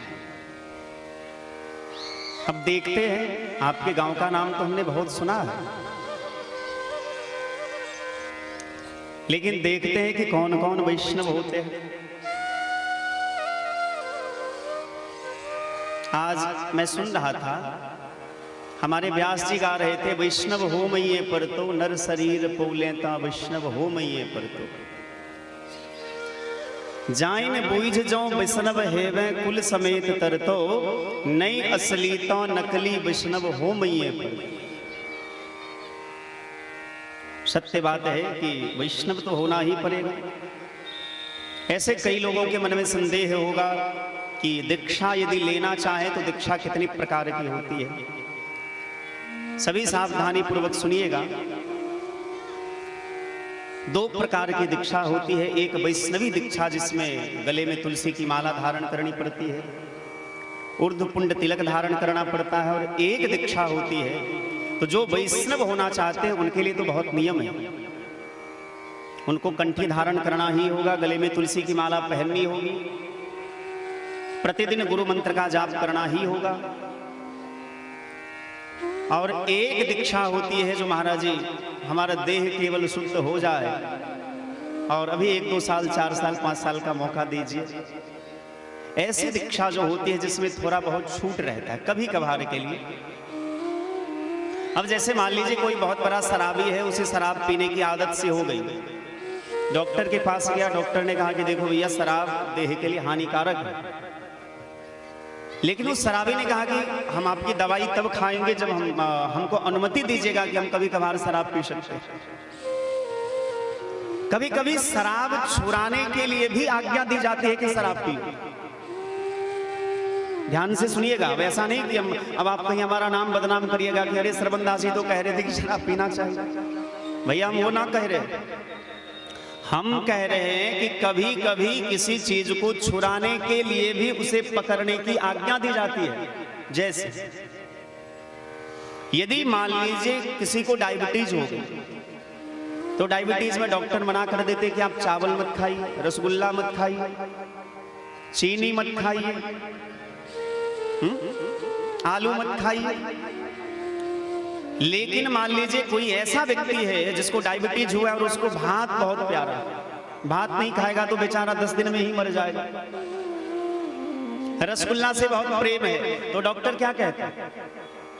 अब देखता है कि इसको डायबिटीज से मुक्ति भी दिलानी है, तो क्या कहता है डॉक्टर कि एक काम करिए, रोज जो खाते सो न खाइए, कभी कभार जैसे घर में त्योहार पर्व इत्यादि है, होली का समय हुआ, कोई पर्व आया, त्योहार आया, तो उसमें एक आध पीस खा लीजिए, कोई दिक्कत नहीं। ऐसे चावल नहीं खाना चाहिए डायबिटीज वालों को, ऐसा लोग कहते हैं। लेकिन डॉक्टर कहते हैं कि एक काम करिए, यदि आप चावल के बिना आपको पेट नहीं भरेगा, चावल खाने की आदत है, तो ज्यादा नहीं, भरपेट मत खाइएगा, थोड़ा सा खाइए। आलू नहीं खानी चाहिए, लेकिन एक आध आलू का पीस खा सकते। क्या मास्टर साहब ऐसा कहते हैं कि नहीं कहते? उसी प्रकार कभी कभी लोगों को अध्यात्म से जोड़ने के लिए कभी कभी छोटी मोटी छूट दी जाती है कि दीक्षा लेने के बाद भी, जिस दीक्षा का नाम है भगवती मंत्र जिसको कहते हैं, अथवा शरणागति मंत्र कहते हैं। शरणागति मंत्र पुरुष वर्गों के लिए और भगवती मंत्र स्त्रियों के लिए, बहनों के लिए होता है। वो दीक्षा लेकर के भी कभी कभार साल में 1-2 दिन खा सकते हैं। हाँ, रोज के लिए छूट नहीं दी जाती है, लेकिन कभी कभार, ऐसा हम नहीं कहते, हमारे कुछ आचार्यों ने कहा है, हम नहीं कहते भैया। तो एक बाबूजी आज आए थे, बोले महाराज जी हमको दीक्षा लेनी है, लेकिन हमसे ज्यादा हमारी पत्नी को इच्छा है। हमारे पंडित जी ने पूछा, पंडित जी ने ही शायद यजमान जी ने पूछा कि आप होंगे या आपकी पत्नी होंगी? तो बोले कि हम दोनों होंगे, लेकिन पत्नी होंगी वैष्णव और हम होंगे अवैष्णव। मतलब कंठी नहीं पहनेंगे अभी, बाद में 2-4। अब देखिए सब आपस में बात करेगा, अरे फलम्मा चली थी, फलम्मा के कन्या ने तो मंत्र लेता है। मतलब हम गांव के बात की कहली आपस में कथा छोड़ के सब बात कर लगे। क्यों हेथिन 2 प्रकारक दीक्षा होई छे। एकटा होई छे जे वैष्णव होमा परात, जेमे गला में तुलसी की माला पहिरऽ के चाही, ऊर्ध्वपुंड जेना हम सब तिलक धारण करै छी तहिना तिलक लगबऽ पड़ै छै, गुरु मंत्रक जाप करऽ पड़त। और एकटा होई छे जे कंठी नहीं पहिरब, केवल दीक्षा लऽ ले और देह शुद्ध भ जाए। कोनो तीर्थ व्रत करै छी, दान पुण्य करै छी, तऽ महात्मा के एहन मत छनि, महात्मा के साधु मत एहन छै जे ओहिके बाद जे छै देह शुद्ध भ जाइ छै तऽ दान पुण्य के अधिकारी होइ छै। एहन जे छै महात्मा के मत छनि। अस्तु। और हमर एकटा कमेटी के सदस्य, नाम अपने को हम नहीं जाने छी, शायद जे भी हो, कहल कि जे महाराज जी अहाँ जहन मिथिला के छी तऽ कने कने मैथिली में सेहो कहियो। हम कहबो के लिए हो, देखियो मैथिली में बाजि तऽ सकै छी, लेकिन हमरा लगैया जे बजैत बजैत लेलखिन देलखिन वाला में कहीं एम्हर उम्हर नहीं भ जाए। जना देखबे बेटी सबके जखन विवाह भ जाए छै तऽ ओकरा सब, आइ काल्हि के बेटी के नहीं कहब, लेकिन पुराना मतलब पहले समय में एहन होइ छलै जे साउस के लेलखिन, खेलखिन, देलखिन, हे माँ कनी हुनका बजा देथुन न, तऽ ई सब सीखऽ पड़ै छै। हम सब जहिया से कथा कहै छियै बचपने से तऽ हिंदीए में कहलियै ये, मैथिली में कहियो कथा कहलियै ने, ओना बजै छियै। एखने जना 2-3 मिनट बाजलहुँ तऽ हम शुद्ध नहीं ने बजलियै यार। हाँ तो बाजि लै छियै कने मने, लेकिन कथा कह में कने लगैत रहैया जे कहीं उल्टा पुल्टा नहीं भऽ जाय। आउ 2 बेर भगवानक नाम चर्चा करी। राजा राम राम राम सीता राम राम राम सीता राम राम राम राजा राम राम राम सीता राम राम राम राजा राम राम राम सीता राम राम राम राजा राम राम राम सीता राम राम राम राजा राम राम राम सीता राम राम राम राजा राम राम राम सीता राम राम राम राजा राम राम राम सीता राम राम राम राधे श्याम श्याम श्याम सीता राम राम राम राधे श्याम श्याम श्याम सीता राम राम राम राधे श्याम श्याम श्याम सीता राम राम राम राधे श्याम श्याम श्याम सीता राम राम राम राजा राम राम राम सीता राम राम राम राजा राम राम राम सीता राम राम राम राजा राम राम राम सीता राम राम राम हरि बोल राम राम सीता राम राम राम राजा राम राम राम सीता राम राम राम राजा राम राम राम सीता राम राम राम राजा राम राम खूब जोर से ताली बजाते हुए प्रेम से गाएं सीता राम राम राम राजा राम राम राम सीता राम राम राम राजा राम राम राम सीता राम राम राम राजा राम राम राम सीता राम राम राम राजा राम राम राम सीता राम राम राम राधे श्याम श्याम श्याम सीता राम राम राम राधे श्याम श्याम श्याम सीता राम राम राम राधे श्याम श्याम श्याम सीता राम राम राम राधे श्याम श्याम श्याम सीता राम राम राम राजा राम राम राम सीता राम राम राम राजा राम राम राम सीता राम राम राम राजा राम राम राम सीता राम राम राम राजा राम राम राम सीता राम राम राम राधे श्याम श्याम श्याम सीता राम राम राम राधे श्याम श्याम श्याम सीता राम राम राम राजा राम राम राम सीता राम राम राम राजा राम राम राम सीता राम राम राम राधे श्याम श्याम श्याम सीता राम राम राम राजा राम राम राम सीता राम राम राम राजा राम राम राम सीता राम राम राम सीता राम राम राम बोलिए भक्तवत्सल भगवान की। हम निवेदन कर रहे थे, आज हमको लगता है कि कथा से हट करके कुछ व्यवहारिक विषय पर हमने ज्यादा चर्चा करी है, लेकिन कथा का उद्देश्य केवल किसी प्रकार से जीव को भगवान में जोड़ना होता है। ईश्वर अंश जीव अविनाशी चेतन अमल सहज सुख राशि। जीव का स्वरूप जो है, जो परमात्मा का रूप है, सत्य चित और आनंदीय परमात्मा का रूप है। हम जीव भी परमात्मा के ही अंश हैं। अपने स्वरूप को जान लेना, लेकिन स्वरूप का ज्ञान कब होता है? जब हमारे हाथ में दर्पण हो। हम अपनी आंखों से आपको देख सकते हैं, सारी दुनिया को देख सकते हैं, लेकिन अपनी आंखों से अपने आप को नहीं देख पाते।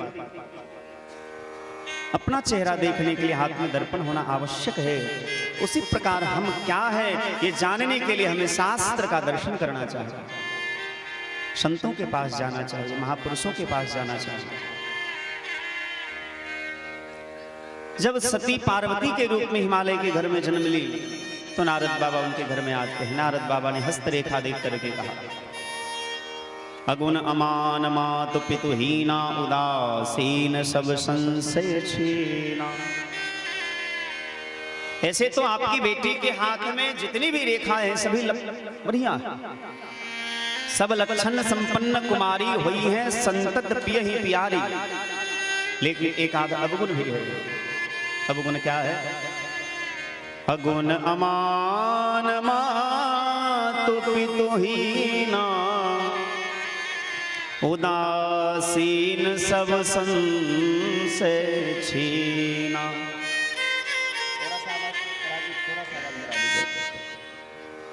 अगुण अमान मातु पितुहीना उदासीन सब संशय छीना।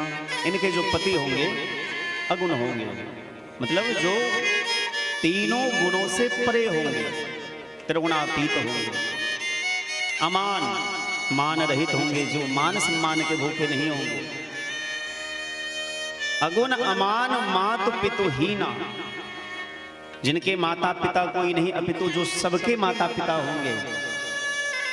उदासीन सब संशय छीना, संसार से अनासक्त रहने वाले इनके पति होंगे।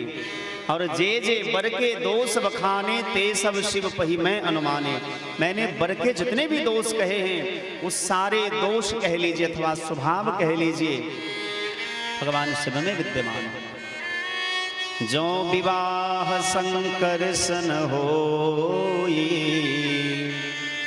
दोषों गुण सम कहा सब कोई। भानु त्रिसानु सर्वरस खाही, तिन कह मंद कहत को नाही। भानु कृषानु सर्वरस खाई। आग में मांस भी पकाया जाता है और आग में भगवान का प्रसाद भी बनता है, लेकिन आग अशुद्ध अपवित्र नहीं होता, आग पवित्र ही होता है। गंगा जी में पापी लोग भी स्नान करते हैं और महात्मा भी स्नान करते हैं, लेकिन गंगा कभी अपवित्र नहीं होती है।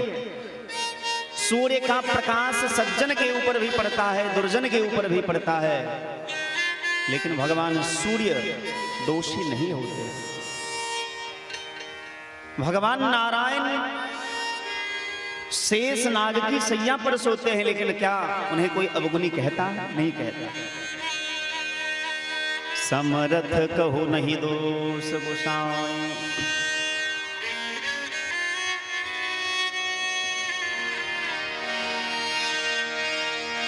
समरथ कहो नहीं दोष गोसाई। रवि पावक सुर सरी की नाई। समरथ कहो नहीं दोष गोसाई। रवि पावक सुर सरी समरथ कहो नहीं दोष गोसाई। रवि पावक सुर सरी नाई। समरथ कहो नहीं दोष गोसाई। रवि पावक सुर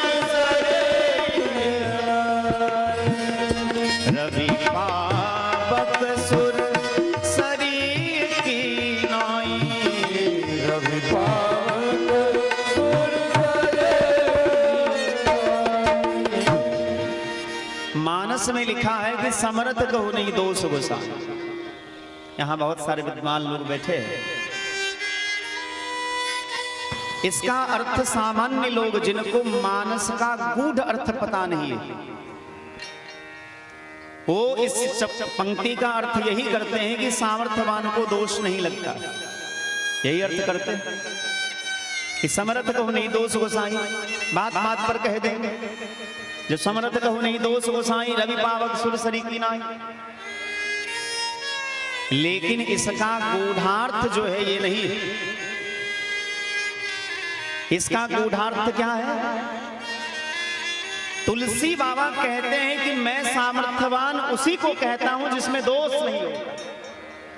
मतलब जो निर्दोष है, जिसमें किसी प्रकार का दोष नहीं है, वही सामर्थ्यवान है। मतलब क्या? संसार में सामर्थ्यवान कौन है? केवल भगवान है।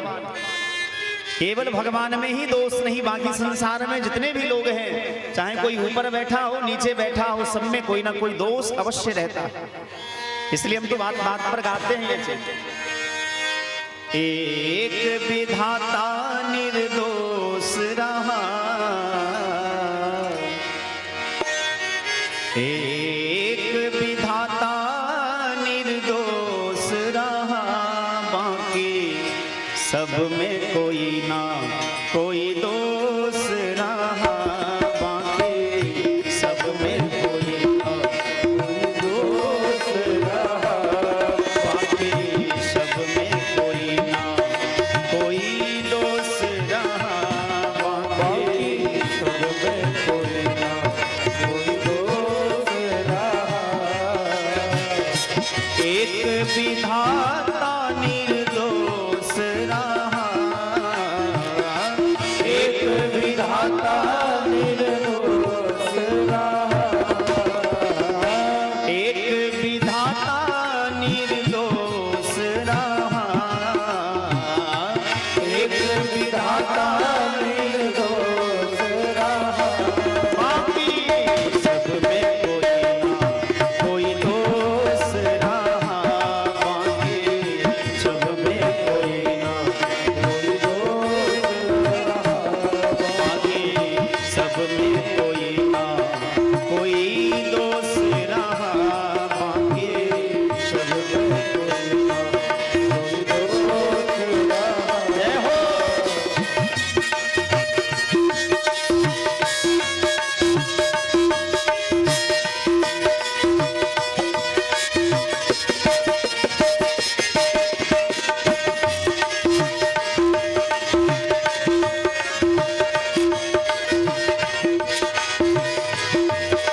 समर्थ कहो नहीं दोष गोसाई, रवि पावक सुरसरी की नाई। इसका अर्थ आज के बाद ये न करिएगा कि सामर्थ्यवान को दोष नहीं लगता है, दोष सबको लगता है। यदि सामर्थ्यवान को दोष नहीं लगता तो दशरथ जी की मृत्यु पुत्र के वियोग में नहीं होता।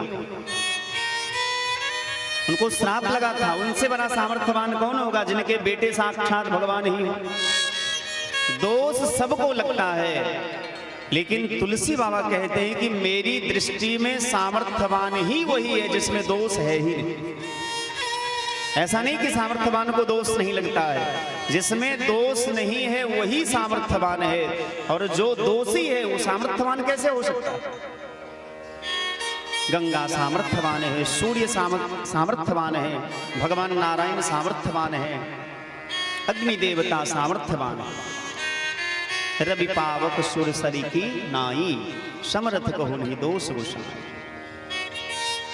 नारद बाबा ये कह करके चले गए, पति एकांत पाई कह मैना, नाथ न मैं समझे मुनि बैन।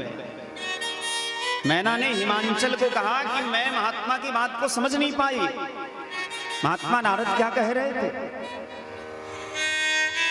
रात में पार्वती जी सपना देखती कि एक सुंदर सा गौर वर्ण का विप्र ब्राह्मण देवता ने आकर के मुझे स्वप्न में कहा है कि आप तपस्या करिए, भगवान शिव को पति के रूप में प्राप्त करने के लिए भगवान शिव के साथ आपका विवाह होगा। मैना के चरणों में, हिमांचल के चरणों में पार्वती जी ने प्रणाम किया और माता पिता से आज्ञा लेकर के तपस्या करने चली गई। और धरी उमा प्राणपति चरणा, जाई विपिन लागी तप करना। और धरी उमा प्राणपति चरणा, प्राणपति माने भगवान शिव। भगवान शिव को हृदय में धारण करके भगवती पार्वती तपस्या करने लगी। लेकिन कैसे तपस्या करते हैं? पहले तो फल खाए, अन्न का त्याग किया, फल खाया, फिर कुछ दिन के बाद फल का भी त्याग कर दिया, जल और सूखा पत्ता खा करके रहने लगी। तब जाकर के भगवती पार्वती का नाम अपर्णा हुआ। जब उन्होंने सूखे पत्तों का भी त्याग कर दिया, पुनि परिहर्यों सुखानी पर्णा उमही नाम तब भयो अपर्णा। भगवती पार्वती का नाम ही अपर्णा है। जब उन्होंने सूखा पत्ता खाना भी छोड़ दिया तब उनका नाम अपर्णा हो गया, मतलब पर्ण रहित हो गई।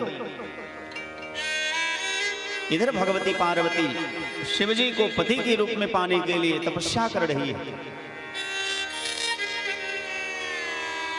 तुलसी बाबा कहते हैं, उमा चरित सुंदर में गावा, सुनहु शंभु कर चरित सुहावा। जब ते जाई सती तनु त्यागा,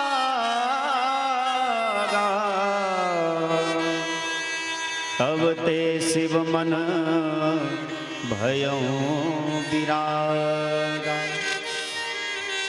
याज्ञवल्क्य ऋषि भरद्वाज ऋषि को कहते हैं कि मैंने उमा का चरित्र बहुत सुंदर से आपको सुनाया। अब भगवान शिव की कथा सुनिए। जब ते जाई सती तनु त्यागा, तब ते शिव मन भयों विरागा। जब से सती ने अपने पिता दक्ष के यज्ञ में जाकर के देह त्याग किया, तब से शिवजी के मन में विराग हो गया। क्या इससे पहले भगवान शिव के मन में वैराग्य नहीं था? पंक्ति का अर्थ तो यही कहता है कि इससे पहले भगवान शिव के मन में विराग नहीं था, लेकिन नहीं, ऐसा भाव मत करिए। तब ते शिव मन भयों विरागा का अर्थ है कि उनके विराग तो पहले से थे ही, लेकिन जब से सती ने देह त्याग किया तो सती के प्रति जो भाव था उस भाव का विनाश हो गया, वह भाव भी जल करके राख हो गया। और जो सहज वैराग्य है भगवान शिव के मन में जागृत हो उठा। बहुत भ्रमण किए, भ्रमण करते करते करते करते एकांत में बैठे समाधि लग गई। और जब समाधि लग गई उसी समय तारकासुर नाम का दैत्य हुआ। जो तारकासुर नाम का दैत्य देवताओं को, देवियों को, सज्जनों को, साधुओं को सताने लगा। सब देवी देवता लोग गए ब्रह्मा जी के शरण में कि कोई उपाय करिए जिससे हम लोग तारकासुर के त्राण से रक्षित हों। ब्रह्मा जी ने कहा कि एक ही उपाय है, यदि भगवान शिव के वीर्य से पुत्र उत्पन्न हो, भगवान शिव के वीर्य से जो उत्पन्न पुत्र होगा वही तारकासुर को मार सकता है। अब तो देवताओं के लिए बड़ा संकट पैदा हो। देवताओं ने विचार किया कि भगवान शिव तो समाधि में बैठे हैं, विवाह कैसे करेंगे। ब्रह्मा जी ने कहा कि बस एक उपाय है, इनका समाधि भंग कर दो। समाधि भंग हो जाने के बाद जो है विवाह के लिए हम तैयार कर लेंगे उनको। बड़ी सावधानी से कथा को सुनिएगा और समझिएगा। भगवान शिव जो देवों के देव महादेव है, समाधि में बैठे। उन समाधि से शिव जी को हटाने के लिए देवताओं ने क्या उपाय सोचा? कामदेव को बुलाया। इसका मतलब है कि भजन में सबसे ज्यादा बाधक काम ही होता है। काम बड़े बड़े लोगों को पछाड़ देता है। इस संसार में दो तत्व हैं, एक राम तत्व है, एक काम तत्व है। जो काम के पीछे भागते रहते हैं, काम के लिए भागते रहते हैं। अब भाग रहे दुनिया में, कोई बाजार में भाग रहे, पूछे भैया कहां जा रहे, बोले काम से जा रहे। वो व्यक्ति स्वयं इस बात को स्वीकार करता है कि काम से जा रहे हैं। यदि यही बात कोई और कह दे कि काम से गया तो लड़ाई कर लेगा। लेकिन माया के कारण ये बात उसे समझ में नहीं आती। वो सत्य कहता है कि मैं काम से जा रहा हूं, मतलब मैं काम से गया। जो काम के पीछे भागता है वो काम से चला जाता है, और जो राम के पीछे भागता है उसका उद्धार हो जाता है। राम का नाम लेकर जो मर जाएगा वो अमर नाम जीवन में कर जाएगा। बात मानो न मानो, खुशी आपकी, हम तो मुसाफिर हैं, अपने घर जाएंगे। ये ना पूछो कि मरकर किधर जाएंगे, वो जिधर भेज देंगे उधर जाएंगे। तो जो भगवान को मानने वाले होते हैं उनकी आस्था भगवान पर होती है कि भगवान जो भी करेंगे अच्छा ही करेंगे, मेरे भला के लिए ही करेंगे। अब हम लोगों के साथ भी कभी कभार ऐसा होता है, बहुत लोग हमारे पीछे पड़ जाते हैं परेशान करने के लिए। तो पहले तो दुख होता था कि भाई इस काम ने क्या बिगाड़ा है, मैं क्यों परेशान कर रहा है। अब यदि कोई परेशान करता है तो हंसी आती है कि चलो अच्छा है, भगवान इसी बहाने हमको मजबूत करना चाहते हैं। संसार के प्रति जो थोड़ी बहुत आसक्ति है उससे अवगत कराना चाहते हैं कि बेटा संसार में मत लगे रहो। संसार के पीछे भागोगे तो एक ना एक दिन संसार तुम्हें छोड़ देगा। ये संसार के पीछे भागना क्या है? बोले जैसे अपनी छाया को पकड़ना है। अब छाया को, अपनी छाया बनती है ना, उस छाया को पकड़ने के लिए दौड़िए, वो छाया आपसे भागती जाएगी, पकड़ में भी नहीं आएगी। उसी प्रकार संसार को जितना जोर से पकड़ने का प्रयास करिएगा, संसार आपसे खिसकता जाएगा। संसार को पकड़ना कैसा है? बोले जैसे बालू को मुट्ठी में पकड़िए, एक मुट्ठी बालू उठाइए और उसे जितना जोर से दबाते जाएंगे बालू धीरे धीरे खिसकता जाएगा, गिरता जाएगा। उसी प्रकार संसार को जितना कस के पकड़ के रखने का प्रयास करिएगा, संसार धीरे धीरे आपसे खिसकता जाएगा। क्योंकि भैया ये संसार है, और संसार शब्द का अर्थ ही होता है संसरति इति संसारः। जो धीरे धीरे हमसे खिसकता जाए, इसी का नाम तो संसार है। कोई दुनिया में चाहता है कि हमारे माता पिता हमसे दूर हो जाए, लेकिन हो जाते। कोई नहीं चाहता कि हमारी पत्नी मर जाए, कोई नहीं चाहता, कोई स्त्री नहीं चाहती कि हमारे पति मर जाए, फिर भी मर जाते। कोई नहीं चाहता कि हमारे अपने हमसे दूर हो, लेकिन हो जाते। ये संसार है भैया, समसर्ति असौ संसार, जिसको हम पकड़ करके रखना चाहते हैं लेकिन वो धीरे धीरे खिसकता जाता है, इसी का नाम दुनिया है। इसी शायर ने बड़ी सुंदर बात कही है कि शायद इसी का नाम दुनिया है, कोई आ रहा है कोई जा रहा है, कहीं आह आह है कहीं वाह वाह है।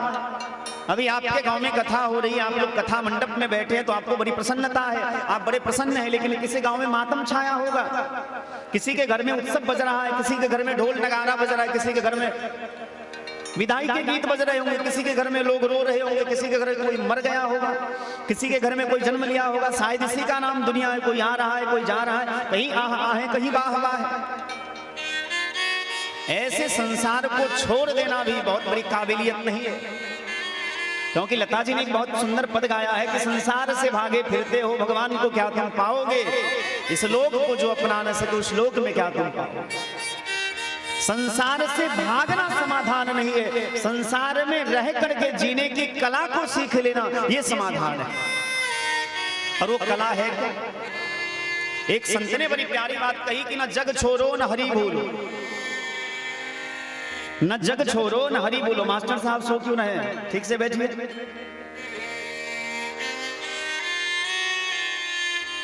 न जग छोड़ो न हरि भूलो, कर्म कर जिंदगानी में, जीवन को ऐसे जियो ज्यों कमल रहता है पानी में। इसी बात को भागवत में कहा गया है, पद्म पत्र मिवाम भसा। पद्म पत्र माने कमल के पत्ते, जैसे पानी से ही कमल का अस्तित्व है, यदि पानी से कमल को निकाल दीजिएगा तो मुरझा जाएगा, लेकिन पानी में होते हुए भी कमल के पत्ते के ऊपर पानी नहीं टिकता। उसी प्रकार यदि संसार से चले जाएंगे तो फिर भजन कैसे होगा। संसार में रह करके भजन करना है तो जैसे कमल के पत्ते पानी में रह करके भी पानी से अलग रहते हैं, उसी प्रकार संसार में रह करके भी संसार से अलग रहे कैसे।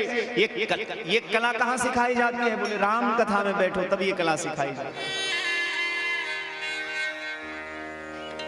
बहुत देर से हम देख पा रहे हैं बहुत लोग हाथ पैर से बांध करके बैठे, कोई हाथ बांधे हैं, कोई पैर बांधे हैं, कोई आराम से बैठे। एक बात बताओ, कटहल की सब्जी कौन कौन खाया? हाथ उठाइए, कटहल की सब्जी कौन कौन खाए?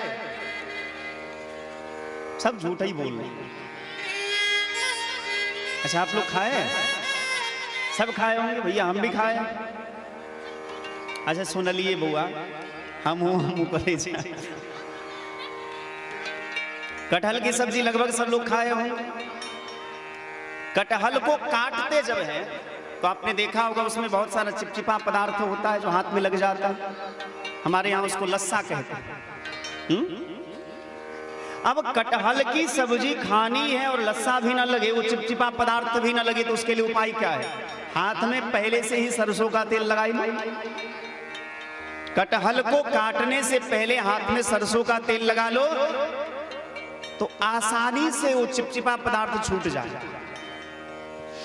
उसी प्रकार यदि संसार में रहना है और संसार की आसक्ति भी ना हो तो उसके लिए राम नाम का आसरा लीजिए।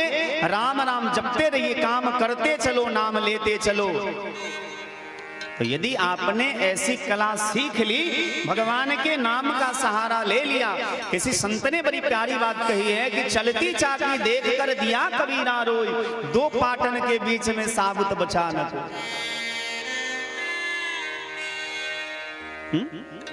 चलती चाकी देख कर दिया कबीरा रोई, दो पाटन के बीच में साबुत बचा न कोई। लेकिन कुछ कुछ दाने बच जाते हैं। यहाँ जितनी बूढ़ी माताएं बैठी हैं, पहले के जमाने में चक्की है, चक्की कहते हैं उसको, चक्की चलाती थी, जाता कहते हैं, हाँ सॉरी, वो मतलब क्षम्यता, जाता कहते हैं उसको। आप देखते होंगे कि जाता चलाते समय माताएं क्या करती हैं, ऐसे हाथ को घुमाती रहती है और उसमें अन्न का दाना डालती जाती है। तो चलती चाकी देखकर दिया कबीरा रोई, दो पाटन के बीच में साबुत बचा न कोई। सब पिस जाता, लेकिन कुछ दाने जब ऊपर वाला पार्ट को हटाइएगा तो दिखेगा कि जो कील के सहारे रहता है तो दो चार दाने बच जाते हैं। उसी प्रकार संसार में रह करके यदि बचना है तो कील के सहारे रहिए तो बच जाएंगे। वो कील क्या है बोले, भगवान का नाम ही कील है। जो कील के सहारे रहता है वो बच जाता है, और जो दो पाटन के बीच में पड़ता है वो पिस जाता है। इसीलिए भगवान के नाम का सहारा लेकर के रहिए। आप याद रखिए, बाल न बांका कर सके जो जग बैरी, आपका कुछ नहीं बिगड़ेगा, बिगाड़ने वाले स्वयं बिगड़ जाएंगे। शायद मुझे जहां तक याद है, मैंने पहले दिन की कथा में या कल की कथा में हमने चर्चा किया था कि जो भगवान के भरोसे रहते हैं, यदि उसके पीछे कोई लग जाए ना तो उसकी सारी दुनिया तबाह हो जाती है। इसलिए कभी भगवान के भक्त का अपराध नहीं करना चाहिए। मानस में बड़ा सुंदर पद है,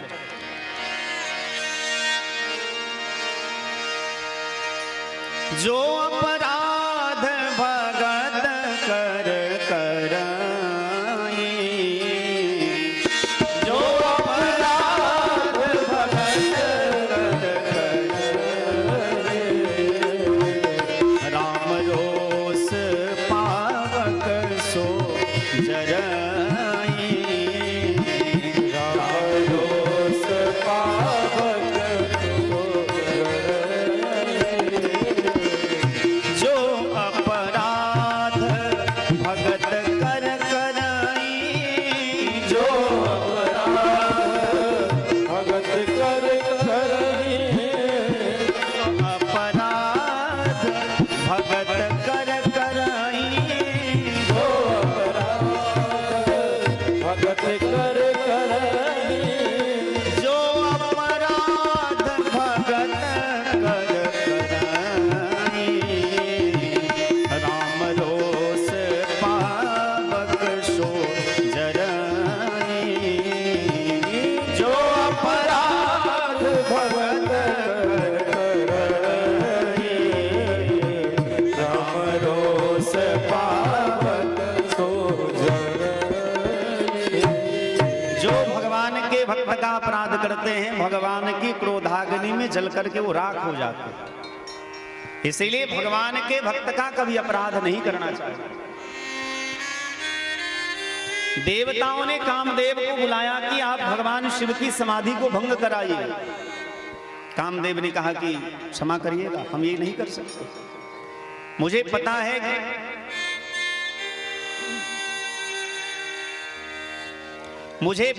कि जो भगवान शिव की समाधि को भंग करने का दुस्साहस करेगा वो जल करके राख हो जाएगा। लेकिन देवताओं ने जब बहुत अनुनय विनय किया तो कामदेव ये जानते हुए कि मैं मर जाऊंगा, मिट जाऊंगा, लेकिन फिर भी चले।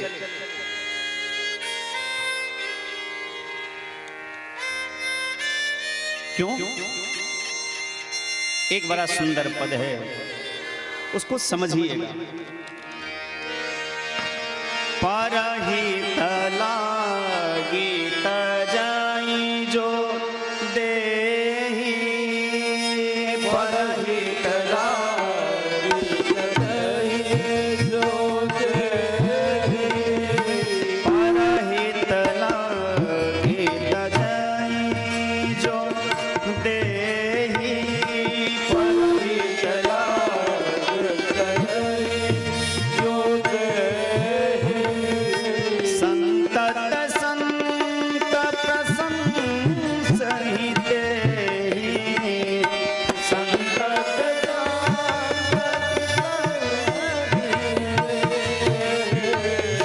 संतत संत प्रसन्न सहित ही, संतत संत प्रसन्न सहित ही, परहित लागी तजाई जो देहि, परहित लागी तजाई जो देहि, परहित लागी तजाई जो देहि, परहित लागी तजाई जो देहि। कामदेव ने विचार किया कि जो दूसरों के हित के लिए देह त्याग की चिंता नहीं करते हैं, संतत संत प्रसन्न सहित और यह विचार करके कामदेव चला भगवान शिव की समाधि को तोड़ने।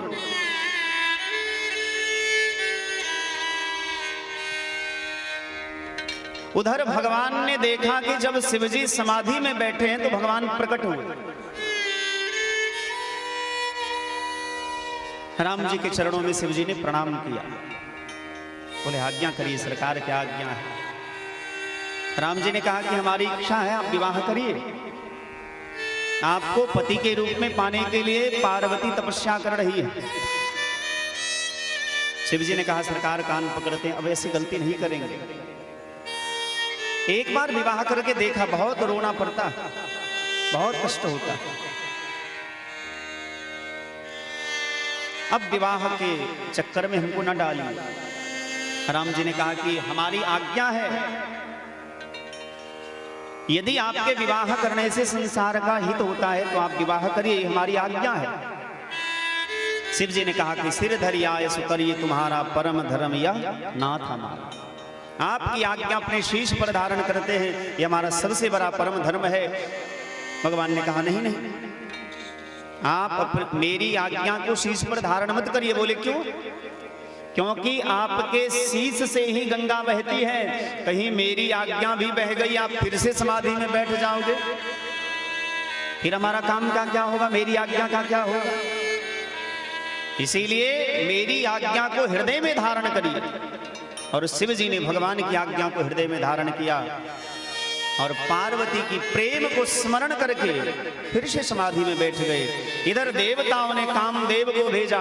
कामदेव जब चला तो संसार की जो स्थिति है बड़ा भयावह है। तुलसी बाबा ने शायद पूरे रामचरितमानस में यहाँ कलम तोड़ के लिखा है, भय काम बस जोगीस तापस पावरिण की को कहे देख ही चराचर नारी मय जे ब्रह्ममय देखत रहे अबला बिलो कहीं पुरुषमय जग पुरुष सब अबलामयम दुई दंड भरी ब्रह्मांड भीतर काम कृत कौतुक अयम। पूरे रामचरितमानस में इतना कलम तोड़ के तुलसी बाबा ने कहीं नहीं लिखा। भय काम बस जोगीस तापस, जो बड़े बड़े जोगी हैं वो भी काम के बसीभूत हो गए, बड़े बड़े तपस्वी हैं वो भी काम के पीछे पीछे भागने लगे, स्त्रियों के पीछे पीछे भागने लगे। जहां बड़े बड़े महात्माओं की गिनती ऐसी है तो पावरिन की को कहें, जो पामर लोग हैं संसार में रमे ही रहते, उनकी चर्चा भला क्यों करना। देख ही चराचर नारी में जे ब्रह्ममय देखत रहे, जो संसार को सीता राममय देखते थे वो संसार को स्त्रीमय देखने लगे। अबला बिलोक ही पुरुषमय जग पुरुष सब अबलामयम, एक स्त्री सारे संसार को पुरुषमय देखती है और एक पुरुष सारे संसार को स्त्रीमय देखता है। दुई दंड भरी ब्रह्मांड भीतर काम कृत कौतुक अयम। बोले दो दंड तक काम का यह प्रताप रहा। और आगे तो उन्होंने इतना जोरदार लिखा है कि धरी न काहू धीर सबके मन मन से हरे। एक संत कहते हैं कि तुलसी बाबा ने लिखा कि धरी न काहू धीर, काम का ऐसा वेग चला, काम का ऐसा प्रभाव चला कि धरी न काहू धीर, किसी ने धैर्य धारण नहीं किया, सब काम के वशीभूत हो गए, सबके मन मन से हरे। ये बात हम नहीं कहते, मानस में लिखा है कि कामदेव ने सबके बड़े बड़े लोगों का, जोगियों का, महात्माओं का, तपस्वियों का, सबका मन जो है कामदेव ने हरण कर लिया। लेकिन तुलसी बाबा को लगा कि मैंने शायद भाव में आकर के ज्यादा लिख दिया, मतलब काम की इतनी महिमा की, राम की महिमा ही समाप्त कर दी हमने। नियम है, यदि कोई, तुलसी बाबा का नियम था, जहां से समझ में नहीं आती थी वहां कलम रुक जाती थी, मिटाने की आदत थी नहीं, मिटाते थे नहीं। इतना तो लिख दिए कि धरी न काहू धीर सबके मन मन से हरे। पूरे रामचरितमानस में यह जो दोहा है, इस दोहा का अर्धाली तुलसी बाबा ने लिखा है और आधा जो लाइन है इसको हनुमान जी महाराज ने लिखा है। धरी न काहू धीर सबके मन मन से हरे, ये तो तुलसी बाबा ने लिखा, लेकिन हनुमान जी महाराज प्रकट हुए रात्रि में और लिखा कि जे राखे रघुवीर ते उबरे तही कालम। जिसको भगवान ने रक्षा करी वो तो बच गया, लेकिन जिसको भगवान ने रक्षा नहीं करी वो काम के वेग में बह गया। भगवान शिव जहां समाधि में बैठे थे, कामदेव वहां पहुंचा। अप्सराओं से कहा कि तुम नृत्य करो। बसंत ऋतु को बुला करके कहा कि तुम सुंदर सुंदर मंद मंद पवन के रूप में बहो। गंधर्वों को कहा कि सुंदर वाद्य यंत्रों का वादन करो। किन्नर को कहा कि नृत्य करो। सुंदर वातावरण हो गया, बसंत ऋतु का आगमन हुआ। कामदेव काम के ताप को बढ़ाने के जितने भी उपाय हैं कामदेव ने सारे प्रयास किए, लेकिन सीम की चाप सकई कर तासु बर रखवार रमापति जासु। भला काम उसका क्या बिगाड़ेगा जो अपने हृदय में भगवान राम को धारण करके रखा। कामदेव ने बहुत प्रयास किया भगवान शिव की समाधि को तोड़ने का, लेकिन तोड़ नहीं पाया। सौरभ पल्लव मदन विलोका, तब आम के वृक्ष पर जाकर के बैठा और फूल का धनुष जो कामदेव के हाथ में है, उस धनुष पर प्रत्यंचा चढ़ाया और भगवान शिव के हृदय को लक्ष्य करके भगवान शिव के हृदय में बाण छोड़ा। छुप गया। भगवान शिव को जैसे बाण लगा थोड़े विचलित हुए, समाधि टूटी। धीरे धीरे आंख खोल करके चारों तरफ देखने लगे, कहीं कुछ दिखाई नहीं दिया। जिधर जिधर भगवान शिव देखते हैं उधर उधर मानो प्रलय काल का समय आ गया। भगवान शिव ने महारुद्र का रूप धारण किया, महाकाल का रूप धारण कर लिया। जैसे देखा सौरभ पल्लव मदन विलोका, जैसे भगवान शिव ने देखा कि आम के वृक्ष पर कामदेव बैठा है, तब शिव तीसरा नयन उघारा, देखत दाम भयों जरी छारा। भगवान शिव ने तीसरा नेत्र खोला और तीसरे नेत्र को देखते ही कामदेव जल करके राख हो गया। कामदेव के जलने के बाद जो महान तपस्वी थे, महात्मा थे, ऋषि थे, मुनि थे, वो तो प्रसन्न हुए कि चलो अब काम हमको नहीं सताएगा, खूब भगवान का भजन करेंगे। लेकिन जो विषयी लोग थे, जो काम के आसक्त जीव थे, उनको बड़ा कष्ट हुआ। अच्छा, यहां प्रश्न उठता है कि भगवान शिव ने तीसरा नेत्र खोल करके ही काम को क्यों जलाया? इस दो नेत्र से क्यों नहीं जलाया? तुलसी बाबा लिखते हैं कि तब शिव तीसर नयन उघारा, देखत काम भयों जरी छारा। जैसे भगवान शिव ने तीसरा नेत्र खोला तो कामदेव जल करके राख हो गया। इसका अर्थ मानो यह है, ये जो दो नेत्र हैं ये कर्म चक्षु हैं, ये काम के चक्षु हैं। नेत्र के द्वारा ही दुनिया के सारे पाप होते हैं। जब संसार में किसी सुंदर स्त्री को हम देखते हैं तो नेत्र के मार्ग से ही देखते हैं, और जब किसी सुंदर स्त्री को देखते हैं तो हमारा मन चंचल हो उठता है, उसके रूप पर आसक्त हो जाते हैं और वहीं से पाप प्रारंभ होता है। इसलिए जो काम के प्रवेश का मार्ग है उससे काम नहीं चलेगा। तीसरा नेत्र क्या है? बोले हृदय का जो चक्षु है, जो ज्ञान का चक्षु है। उत्तरकांड में वर्णन आया है, ज्ञान विराग नयन उर्गारी। प्रत्येक जीव के हृदय में दो प्रकार के नेत्र रहते हैं। एक तो ये नेत्र है जो संसार की दृष्टि में कर्म चक्षु है, और एक ज्ञान चक्षु है जिसके विषय में वर्णन आया, ज्ञान विराग नयन उर्गारी। यदि काम को जलाना है तो ज्ञान और विराग के द्वारा ही जलाया जा सकता है। इसलिए भगवान शिव ने तीसरा नेत्र खोला और कामदेव को जला करके राख कर दिया। कामदेव की पत्नी जो रति है, जब उसको पता चला कि मेरे पति मारे जा चुके हैं, जल करके राख हो गए, तो कामदेव की पत्नी रति दौड़ती हुई आई, रोती बिलकती हुई आई, भगवान शिव के चरणों में लोट पोट करने लगी, खूब रोने धोने लगी। भगवान शिव का नाम है आशुतोष। भगवान प्रसन्न हो गए, बोले अब ते रति तब नाथ कर हुई है नाम अनंग, बिनु बपु व्यापहि सबहि मुनि पुनि सुनु निज मिलन प्रसंग। जब जदुवंश कृष्ण बतारा हुई है हरण महामहि भारा, कृष्ण तने हुई है पति तोरा, वचन अन्यथा होई न मोरा। अब तुम्हारे पति बिना देह के ही सबको व्याप्त रहेंगे। अब तुम्हारे पति द्वापर युग में जब भगवान कृष्ण इस धरा के भार को हल्का करने के लिए अवतार लेंगे तो कृष्ण का ज्येष्ठ संतान के रूप में, प्रद्युम्न के रूप में तुम्हारे पति पुनः संसार में आएंगे और तुमसे उनका मिलन होगा। ये रति जो है ना, रति माने होता है प्रेम। प्रेम के बिना जीवन किसी काम का नहीं रहता। प्रेम जीवन में होना चाहिए, लेकिन कैसा प्रेम, ये विचारणीय बात है। प्रेम भी दो प्रकार के होते हैं, एक निष्काम होता है और एक सकाम होता है। तुलसी बाबा ने मानस के बाल कांड के तीसरे दोहे में लिखा, बाल विनय सुनी करी कृपा राम चरण रति देव। तुलसी बाबा सबसे प्रार्थना करते हैं कि बाल विनय सुनी करी कृपा राम चरण रति देव। भगवान श्री सीताराम जी के चरण में हमारी रति हो। बोले रति तो कामदेव की पत्नी है। बोले नहीं नहीं, मैं निष्काम रति की बात करता हूं। निष्काम रति मतलब कौन? जब कामदेव को भगवान शिव ने ज्ञान और विराग रूपी नेत्र से जला दिया तो रति जो हो गई निष्काम हो गई। जब तक कामदेव जिंदा था तब तक रति सकाम थी। सकाम वाला रति नहीं चाहिए मुझे, तो निष्काम प्रेम चाहिए। एक संत ने, एक कवि ने बड़ी प्यारी बात कही है कि रति बिन राज रति बिन पाठ रति बिन मानस लागत फीको, रति बिन साधु रति बिन संत रति बिन जोग न होई जति को। कवि गंग कहे सुनु साह अकबर रति बिन मानव एक रति। यदि आपके जीवन में प्रेम नहीं है तो आपका जीवन शून्य है। रति बिन मानव एक रति को, रति होनी चाहिए, प्रेम होना चाहिए। लेकिन प्रेम कैसा हो, रति कैसा हो? बोले निष्काम प्रेम हो, निष्काम रति हो। एक संत ने बड़ी प्यारी पंक्ति गाई है, जो प्रेम गली में, जो प्रेम गली में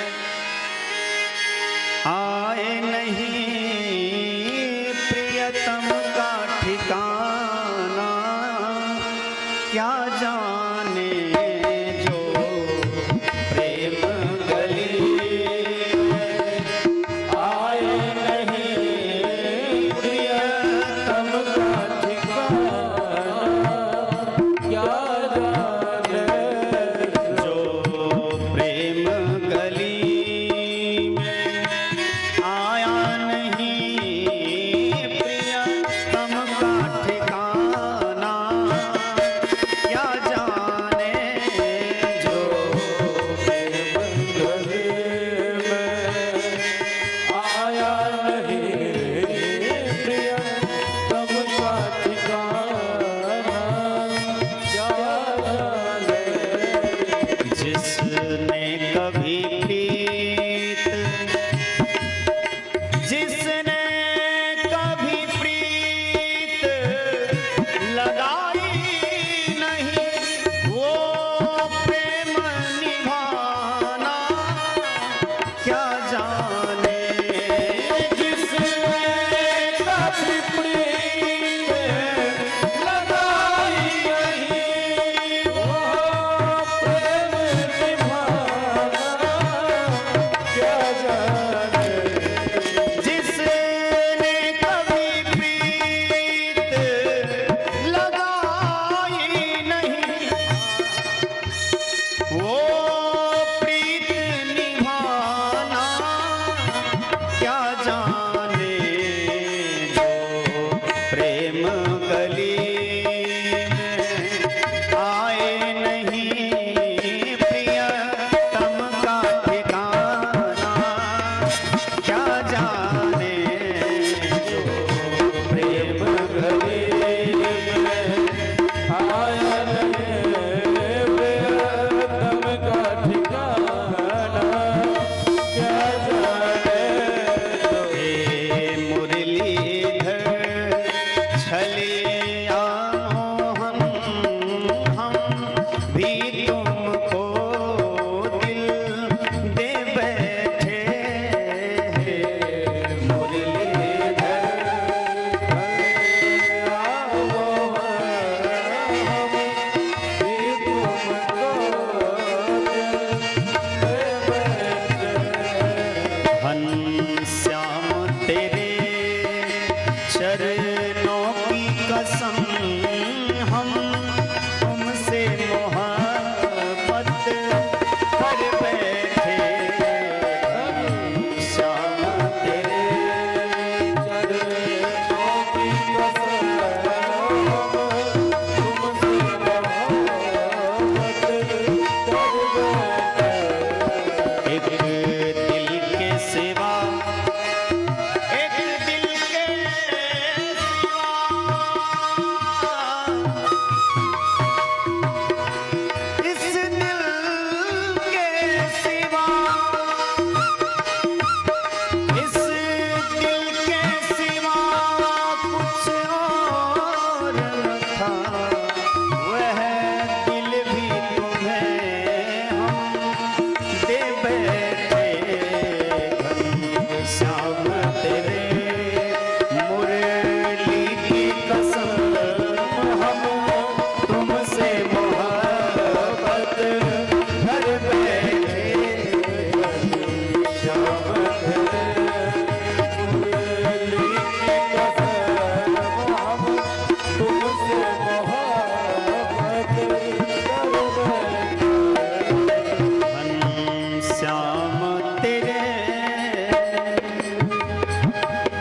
रति बिन राज रति बिन पाट, रति बिन मानस लागत फीको, रति बिन साधु रति बिन संत, रति बिन जोग न होय जति को। रति कवि गंग कहे सुनु साह अकबर, रति बिन मानव एक रति को। जीवन में निष्काम प्रेम होना बहुत जरूरी है। हम लोग भगवान की आरती गाते हैं और आरती में आज भी हम सुन रहे थे, कोई अब नाम क्यों कहे कि कौन गा रहा था, आरती में सुन रहे थे। आरती में लोग गाते हैं ना, तेरा तुझको अर्पण क्या लागे मेरा। सब लोग गाते होंगे ये आरती कि तेरा तुझको अर्पण क्या लागे मेरा, लेकिन उसी समय यदि कोई आरती का थाल लेकर के जाए तो जेबी में 1 रुपए का सिक्का खोजते हैं। भाई 4 मिनट पहले तो कह रहे थे कि सरकार जो है सब आपका है, तेरा तुझको अर्पण क्या लागे मेरा, लेकिन जैसे आरती की थाल पहुंची तो 1 रुपए का सिक्का खोजने लगे, कहीं गलती से 500 का नोट न चला जाए। बोले ये भक्ति तो पाखंड वाली भक्ति है। अहेतु की भक्ति होनी चाहिए, निष्काम भक्ति होनी चाहिए। आप भगवान की पूजा इसलिए न करिए कि भगवान से आपको कुछ चाहिए, आप भगवान की पूजा इसलिए करिए क्योंकि भगवान ने कम से कम आपको पूजा करने के लायक तो बनाया है। आप भगवान के मंदिर इसलिए भी आइए क्योंकि भगवान ने आपको मंदिर आने लायक पैर तो दिया है। आप भगवान को अपने नेत्र से दर्शन इसलिए भी करिए क्योंकि भगवान ने देखने के लिए कम से कम नेत्र तो दिया है। संसार में बहुत सारे ऐसे लोग हैं जो संसार में तो हैं, जिंदा तो हैं, लेकिन उनके पास आंखें नहीं। बहुत सारे ऐसे लोग हैं जिनको चलने के लिए पैर नहीं है। आप हाथ से दान करिए, इसलिए करिए क्योंकि भगवान ने आपको देने के लिए कम से कम हाथ तो दिया। बहुत सारे ऐसे लोग हैं जिनके हाथ नहीं है, बहुत सारे ऐसे लोग हैं। तो भगवान ने इतना कुछ हमको आपको सबको दिया है, इसलिए भगवान का भजन करिए। उसमें कोई हेतु नहीं होनी चाहिए। अहेतु की अहेतुक्य प्रतिहतायात्मा संप्रसिद्धति। बोले प्रत्येक जीव का धर्म है सबई पुंसाम परो धर्मो यतो भक्ति रधोक्षजे अहेतुक्य अप्रतिहतायात्मा संप्रसिद्धति। भागवत के दूसरे स्कंद में, भागवत के प्रथम स्कंद में लिखा है कि सबई पुंसाम परो धर्मो यदो भक्ति रधोक्षजे अहेतुक्य अप्रतिहतायात्मा संप्रसिद्धति। प्रत्येक जीव का ये परम धर्म है कि वो अहेतु की भक्ति करे, निष्काम भक्ति करे, निष्काम प्रेम करे। जैसे कामदेव को भगवान शिव ने जला दिया तो सारे देवता लोग आ गए, और दिन तो देवता लोग समूह में विनती करते थे, लेकिन आज क्रम से बारी बारी विनती करने लगे। शिव जी समझ गए कि दाल में कुछ काला है, क्योंकि भैया यदि कुछ लोग स्वार्थी लोग आपके हित की ज्यादा बात करने लगे तो सतर्क हो जाना चाहिए। अब आप इसको एक उदाहरण से समझिए। हम लोग आजकल के जमाने में सब लोग मोबाइल यूज करते हैं, कोई एयरटेल करता है, कोई जियो का करता है, और क्या क्या वोडाफोन का, आइडिया, जो भी। एक कंपनी है जिसने शुरू में कहा था कि हम सबको फ्री में दे रहे हैं। एक कंपनी है जिसने शुरू में कहा कि फ्री में इंटरनेट दे रहे हैं, फ्री में कॉलिंग, सब कुछ फ्री। कुछ समय बीतने के बाद जब लोगों को फ्री में खाने की आदत लग गई तो कुछ शुल्क बांध दिया। अब मैं नाम क्यों लूं कि किस कंपनी ने किया, लेकिन आप लोग स्वयं समझदार हैं। इंसान के लिए, समझदार के लिए इशारा काफी है। और अभी के जमाने में देख लीजिए वो कितना महंगा हो गया। स्वार्थी व्यक्ति यदि आपके हित की ज्यादा बात करे तो सतर्क हो जाइए, क्योंकि वो बोलता कुछ और उसके हृदय में कुछ और रहता है। देवता लोग आए, बाबा आपकी विनती करते हैं, प्रार्थना करते हैं। बोले सीधे पॉइंट पर आओ, कहना क्या चाहते हो, बात क्या है। शिव जी समझ गए कि ये देवता ऐसे विनती करने नहीं आए होंगे, कुछ स्वार्थ रहा होगा। ब्रह्मा जी ने कहा कि ये देखो, ये देवता सब हमारे पास आए थे और हमारे पास इन्होंने चर्चा करी कि बहुत दिन से स्वर्ग लोक में किसी का विवाह नहीं हुआ, बाराती कहीं नहीं गए। शिव जी ने कहा कि कहना क्या चाहते ब्रह्मा जी, एक खुल करके बोलिए। बोले देवता लोगों की इच्छा है कि आप विवाह करिए। अच्छा, मैं विवाह करूं? देवता लोगों की इच्छा है इसलिए हम विवाह करें, ये बात तो नहीं होगा। हमारे रामभद्र ने हमसे निवेदन किया है, आज्ञा दी है, इसलिए हम विवाह करने के लिए तैयार हैं। अब सभी देवता लोग, देवी लोग जितने सब गए थे भगवान शिव की स्तुति करने, सब नाचने लगे कि चलो बाराती की तैयारी करें। सप्त ऋषि को बुला करके महादेव ने कहा कि आप जाइए, पार्वती पही जाहि तुम प्रेम परीक्षा ले। पार्वती पही जाहि तुम प्रेम परीक्षा ले। आप सप्तऋषियों को बुला करके भगवान शिव ने कहा कि आप सब चले जाइए पार्वती के पास, और वो वास्तव में हमसे प्रेम करती हैं कि नहीं करती इसकी परीक्षा लीजिए, क्योंकि आजकल प्रेम भी एक नाटक ही बन गया। राह चलते कोई किसी को पसंद आ जाए तो लोग कह देते हैं आई लव यू। बहुत ही कॉमन हो गया आजकल, कोई किसी को कह देता है, लेकिन 4 साल 3 साल के बाद पता चला कि दोनों में ब्रेकअप हो गया। अरे भैया 4 साल पहले तो उससे बात के बिना नींद नहीं आती थी, आज क्या हो गया? बोले आज क्या हो गया? अब बात बनती नहीं है। तो ऐसा प्रेम नहीं करना चाहिए। भगवान शिव ने बुला करके सप्तऋषियों को कहा कि पार्वती पही जाहि तुम्हारा प्रेम परीक्षा ले।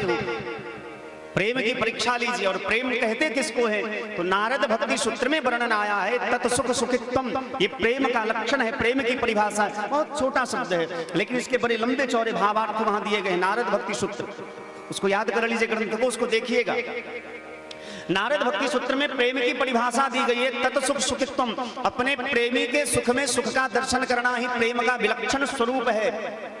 एक प्रेमी भगवान से कहता है कि ना मैं अच्छा चाहता हूं ना बुरा चाहता हूं, जो तुम चाहते हो वही चाहता हूं।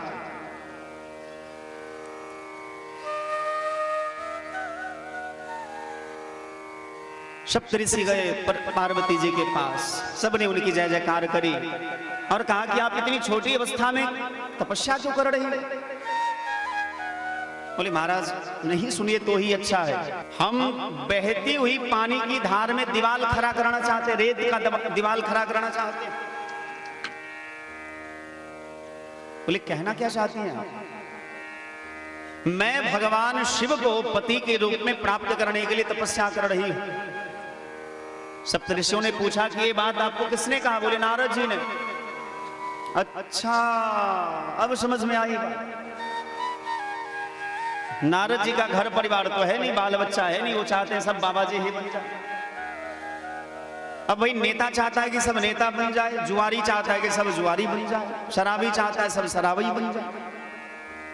अब जैसे हमारे पास कुछ बच्चे रहते हैं तो हम उसको यही कहते हैं भैया तुम कथावाचक ही बन जाओ। अब हम कथावाचक हैं तो हम चाहेंगे कि आप लोग भी कथावाचक ही बन।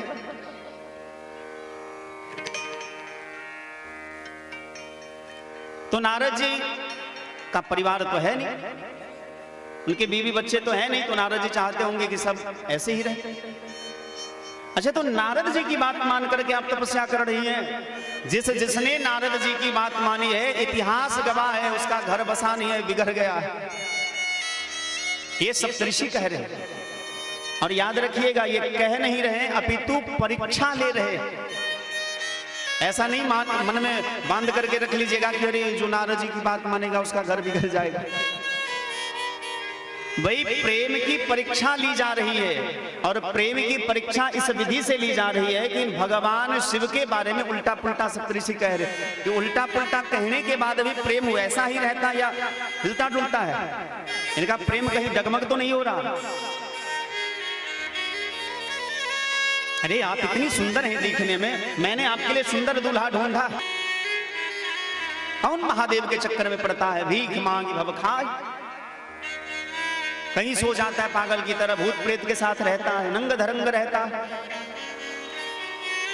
नर मुंडों की माला धारण करता है, सर्पों की माला धारण करता है। ऐसे अशुभ वेश वाले शिव को पति के रूप में प्राप्त करना चाहती है? नहीं नहीं, मैंने आपके लिए सुंदर दूल्हा ढूंढा। उस दूल्हा का नाम है विष्णु। पार्वती मुस्कुराती हुई कहती है, महादेव अवगुण भवना विष्णु सकल गुण धाम। मैं मानती हूं प्रभु कि महादेव अवगुण भवन, महादेव में लाखों अवगुण हैं और विष्णु में हजारों गुण हैं, लेकिन मैं तो कहती हूं कि जेहि कर मन रम जाई, जेहि तेहि तेहि सन काम। जिसका मन जिसमें रम जाता है उसको तो उसी से ही काम है।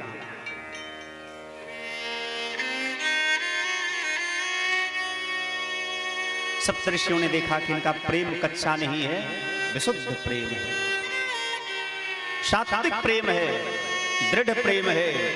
जय जय जगदम्बिके भवानी। पार्वती की वंदना करने लगे सप्तऋषि और कहा कि अब आपकी तपस्या पूरी हो गई। भगवान शिव ने ही मुझे भेजा था आपकी प्रेम की परीक्षा लेने के लिए। यदि आपके पिता बुलाने आए तो आप हट छोड़ करके घर चली जाना। और उधर जाकर के हिमांचल को कहा कि जाओ अपनी बेटी को बुला लो। उनकी तपस्या पूरी हो गई, भगवान शिव के विवाह का समय आ गया। इधर भगवान शिव के पास आकर के सप्तऋषियों ने कहा कि महाराज आपसे विशुद्ध प्रेम करती हैं पार्वती, अब विवाह की तैयारी होनी चाहिए।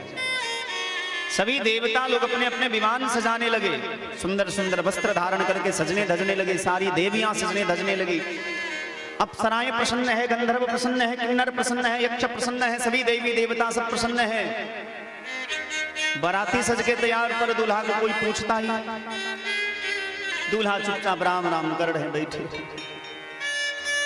यदि कलयुग का दूल्हा होता तो जावेद हबीब में जाकर के पहले फेशियल कराता, और कहीं दुर्भाग्य से मेरे जैसा काला कलूटा होता वो तो 2-4 महीने पहले से ही फेशियल कराता।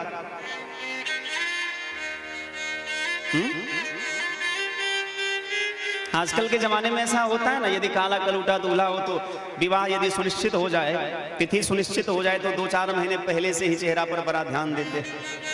समय समय पर फेशियल कराना, फेस वॉश लगाना, बुटन इत्यादि लगाना। आप टीवी शोज में देखते होंगे, बहुत सारी नायिका बैठी रहती है किसी शो वगैरह में, तो आप देखेंगे छोटा सा रुमाल लगती है कि मेकअप करा के आती है, कहीं कुछ बिगड़ ना जाए तो बड़े आराम से रुमाल से पोंछती है। ये ब्यूटी पार्लर का कमाल होता है। रुद्र गणों ने देखा कि जो दूल्हा है उसको तो कोई सजा नहीं रहा है, और जो बनाती है पहले से सज के तैयार है। रुद्रगण उठे, भगवान शिव के जितने भी गण हैं और भगवान शिव को सजाने लगे। तुलसी बाबा लिखते हैं, जटा मुकुट अहि मोर सवारा, जय जय शंकर जय भोला, जय जय शंकर जय भोला। जटा मुकुट अहि मोर सवारा, जय जय शंकर जय भोला, जय जय शंकर जय भोला। जटा मुकुट अहि मोर सवारा, जय जय शंकर जय भोला, जय जय शंकर जय भोला। जटा मुकुट अहि मोर सवारा, जय जय शंकर जय भोला, जय जय शंकर जय भोला। तन विभूति पटके हरि छाला, जय जय शंकर जय भोला। तन विभूति पटके हरि छाला, जय जय शंकर जय भोला। तन विभूति पटके हरि छाला, जय जय शंकर जय भोला, जय जय शंकर जय भोला। तन विभूति पटके हरि छाला, जय जय शंकर जय भोला, जय जय शंकर जय भोला। जटा मुकुट अहि मोर सवारा, जय जय शंकर जय भोला, जय जय शंकर जय भोला। जटा मुकुट अहि मोर सवारा, जय जय शंकर जय भोला, जय जय शंकर जय भोला। बोलिए गौरी शंकर भगवान की जय। हर हर महादेव। तुलसी बाबा कहते हैं कि जटा मुकुट अहि मोर सवारा, सती के देह त्याग के बाद भगवान शिव का बाल बिखर गया था, तो रुद्रगणों ने क्या किया, भगवान शिव के बाल को समेट करके जटा बना दी, ऐसे गोल गोल। और उसके बाद उसमें उस जटा को स्थिर रखने के लिए जैसे हम लोग कुछ रबर उबर लगाते हैं, फीता वीता लगाते हैं बाल में, तो भगवान शिव के जटा में क्या किया, सांप को पकड़ करके लपेट दिया। जटा मुकुट अहि मोर सवारा, और वो सर्प कैसा है? ऐसे भगवान शिव के शीश पर जटा बंद के तैयार। यदि संसार के दूल्हा तैयार होते तो पता नहीं देह पर कितना पाउडर लगा। रुद्रगणों ने देखा कि भगवान शिव का श्रृंगार कैसे हो, तो जलती चिता का राख उठाया और पूरे देह पर मल दिया। कान में बिच्छू लटका दिए, सांप की माला पहना दी, और भोले बाबा नंग धरंग है। सत्य कहूं तो भगवान शिव से बड़ा कोई देवता नहीं हो सकता। इनसे दयालु, ऐसे मैं राम का भक्त हूं, हमारे इष्ट राम जी हैं, लेकिन सत्य बात यह है कि राम से भी ज्यादा दयालु भगवान शिव है। एकदम निर्मल स्वभाव के हैं। राम जी की पूजा में थोड़ी व्यवस्था करनी पड़ती है, पर भगवान शिव ही एक ऐसे देवता है पूरे ब्रह्मांड में जिनकी पूजा करने के लिए कोई व्यवस्था नहीं करनी है। आप कहीं से भी जल उठाओ, ओम नमः शिवाय कह करके चढ़ा दो, भगवान से प्रसन्न हो जाएगा। कहीं से भी भांग धतूरा का पत्ता नोच लो और भगवान शिव पर चढ़ा दो, प्रसन्न हो जाएंगे।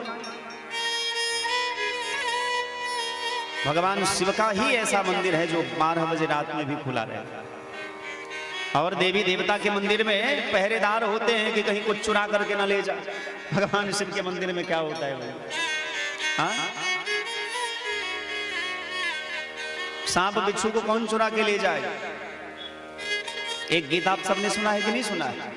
कोई जब तुम्हारा हृदय तोड़ दे, तड़पता हुआ जब कोई छोड़ दे, मेरा दर खुला है, खुला ही रहेगा तुम्हारे लिए। वास्तव में ये गीत तो फिल्म में गाया गया है, लेकिन इसका भाव बड़ा सुंदर है। अभी तुमको मेरी जरूरत नहीं, बहुत चाहने वाले मिल जाएंगे। अभी रूप का एक सागर हो तुम, कमल जितना चाहोगे खिल जाएंगे। दर्पण तुम्हें जब डराने लगे, जवानी भी दामन छुड़ाने लगे, तब तुम मेरे पास आना प्रिय। मेरा सर झुका है, झुका ही रहेगा तुम्हारे। वास्तव में इस गाना को भगवान शिव पर ढाला जाए तो कहीं कोई आपत्ति नहीं होनी चाहिए। और सत्य बात है कि भगवान जीव को तभी अपनाते हैं जब वो संसार से विमुख होता है।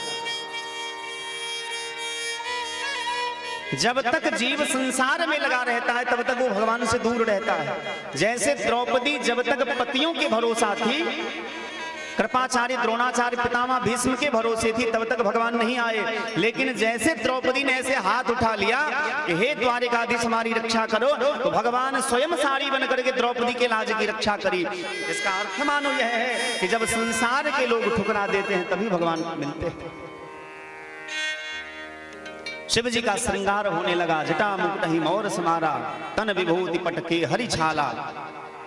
भगवान शिव से बहुत अनुनय विनय किया भृंगी ने, रुद्रगणों ने अनुनय विनय किया कि सरकार कुछ देह में लपेट लो, विवाह करने जा रहे हो, लोग क्या कहेंगे, नंग धरंग जाओगे तो लोग मजाक उड़ाएंगे। भगवान शिव ने सबके कहने के बाद थोड़ा बाघंबर लपेट लिया, नंदी पर बैठ के जा रहे। अब विचार करने वाली बात है कि भगवान शिव बहुत बड़े योगी हैं। विवाह करना तो भोगियों का काम है, पर योगी क्यों विवाह करता है?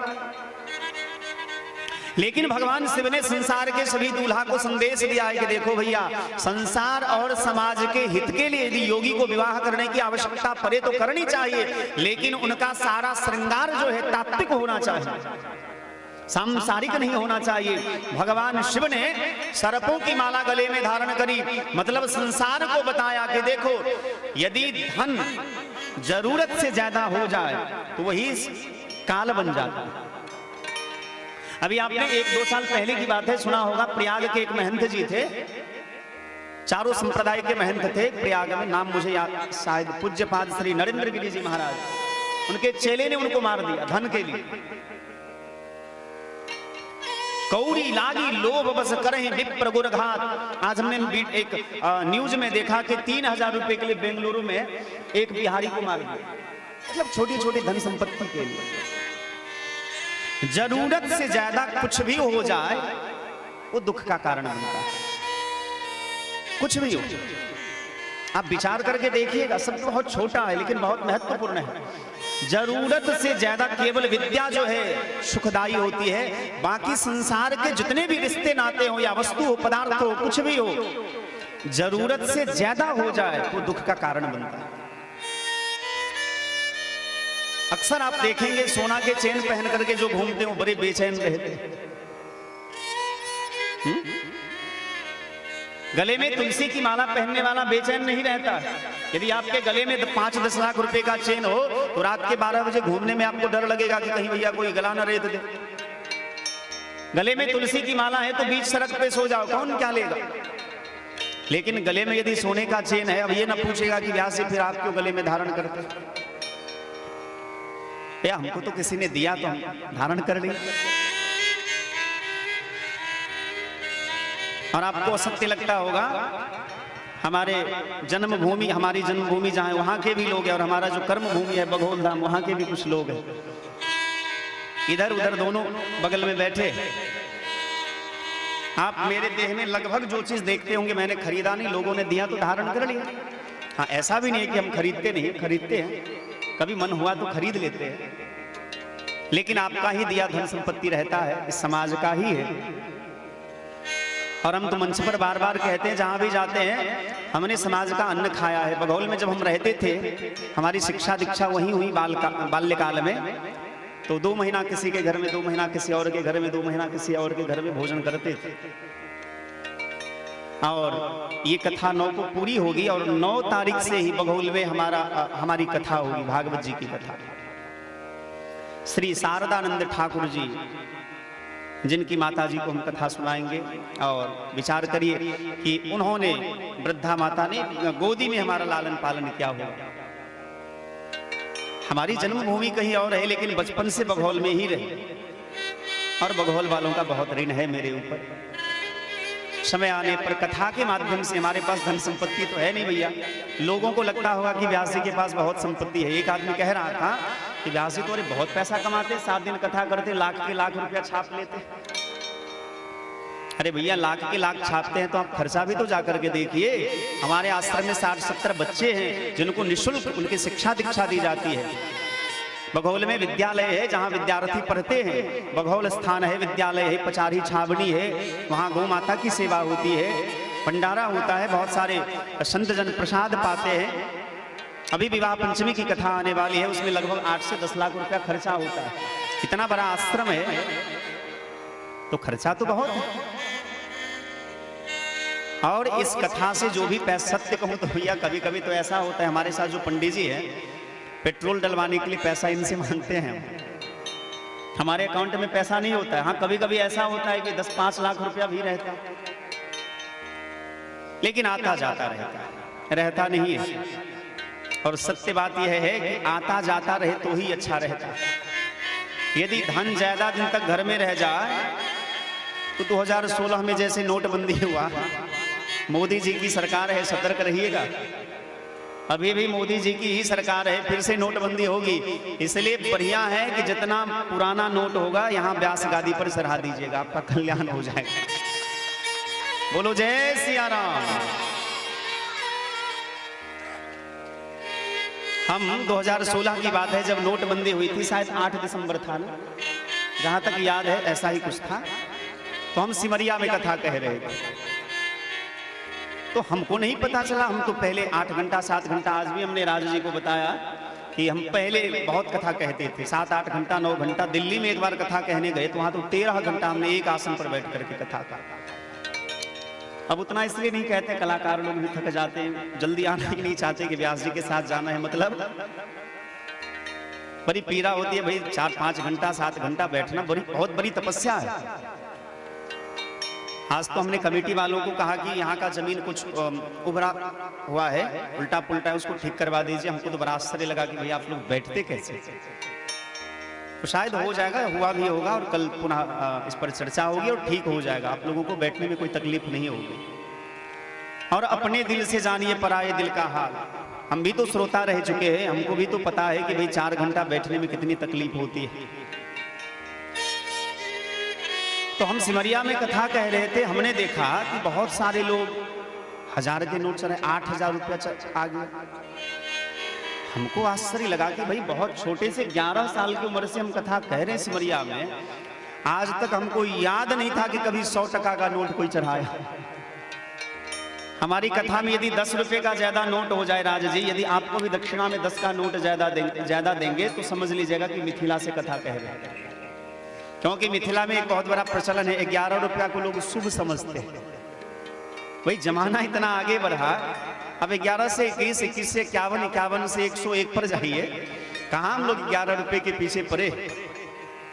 तो हमने देखा, हम तो कथा में बैठे थे, हमको पता चला नहीं, 4-5 हजार का नोट आया। हमको बड़ा आश्चर्य लगा कि भाई क्या बात है, लोग बहुत हजार का नोट चढ़ा रहे हैं। बाद में कल कथा के बाद तुरंत गए, प्रसाद पाए, सो गए, रात बहुत हो गई थी। प्रातः काल जब उठे तो पता चला कि नोटबंदी हो गई। तो इससे बढ़िया है नोटबंदी हो और लाइन में लगना पड़े बैंक में जाकर के, उससे बढ़िया है यदि इधर उधर का कुछ माल वाल घर में रखे होंगे तो सब व्यास घाटी पर चढ़ा दीजिए, आपका कल्याण हो जाएगा। और एक बात कल भी मैंने चर्चा करी थी कि 2 दिसंबर से हमारी कथा, अभी 9 तारीख से 15 तारीख तक कथा होगी बघौल में, भागवत जी की कथा।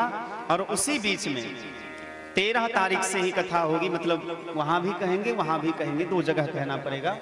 13 तारीख से जयदेव पट्टी में कथा है, और वहां भी आप लोग लाइव कथा के माध्यम से, जो हमारा यूट्यूब चैनल का नाम है श्रवण दास जी महाराज, उसके माध्यम से, और हमारा फेसबुक पेज का भी नाम है। बहुत सारे लोग फ्रेंड रिक्वेस्ट भेज देते हैं, तो क्षमा चाहेंगे, बहुत सारे लोगों को हम एक्सेप्ट नहीं कर पाते, चूंकि उसका एक नियम है। आपको यदि फॉलो करना है तो फेसबुक पेज को फॉलो करिएगा, आईडी पर शायद बहुत ज़्यादा दोस्त नहीं बना सकते, ऐसा ही कुछ नियम है।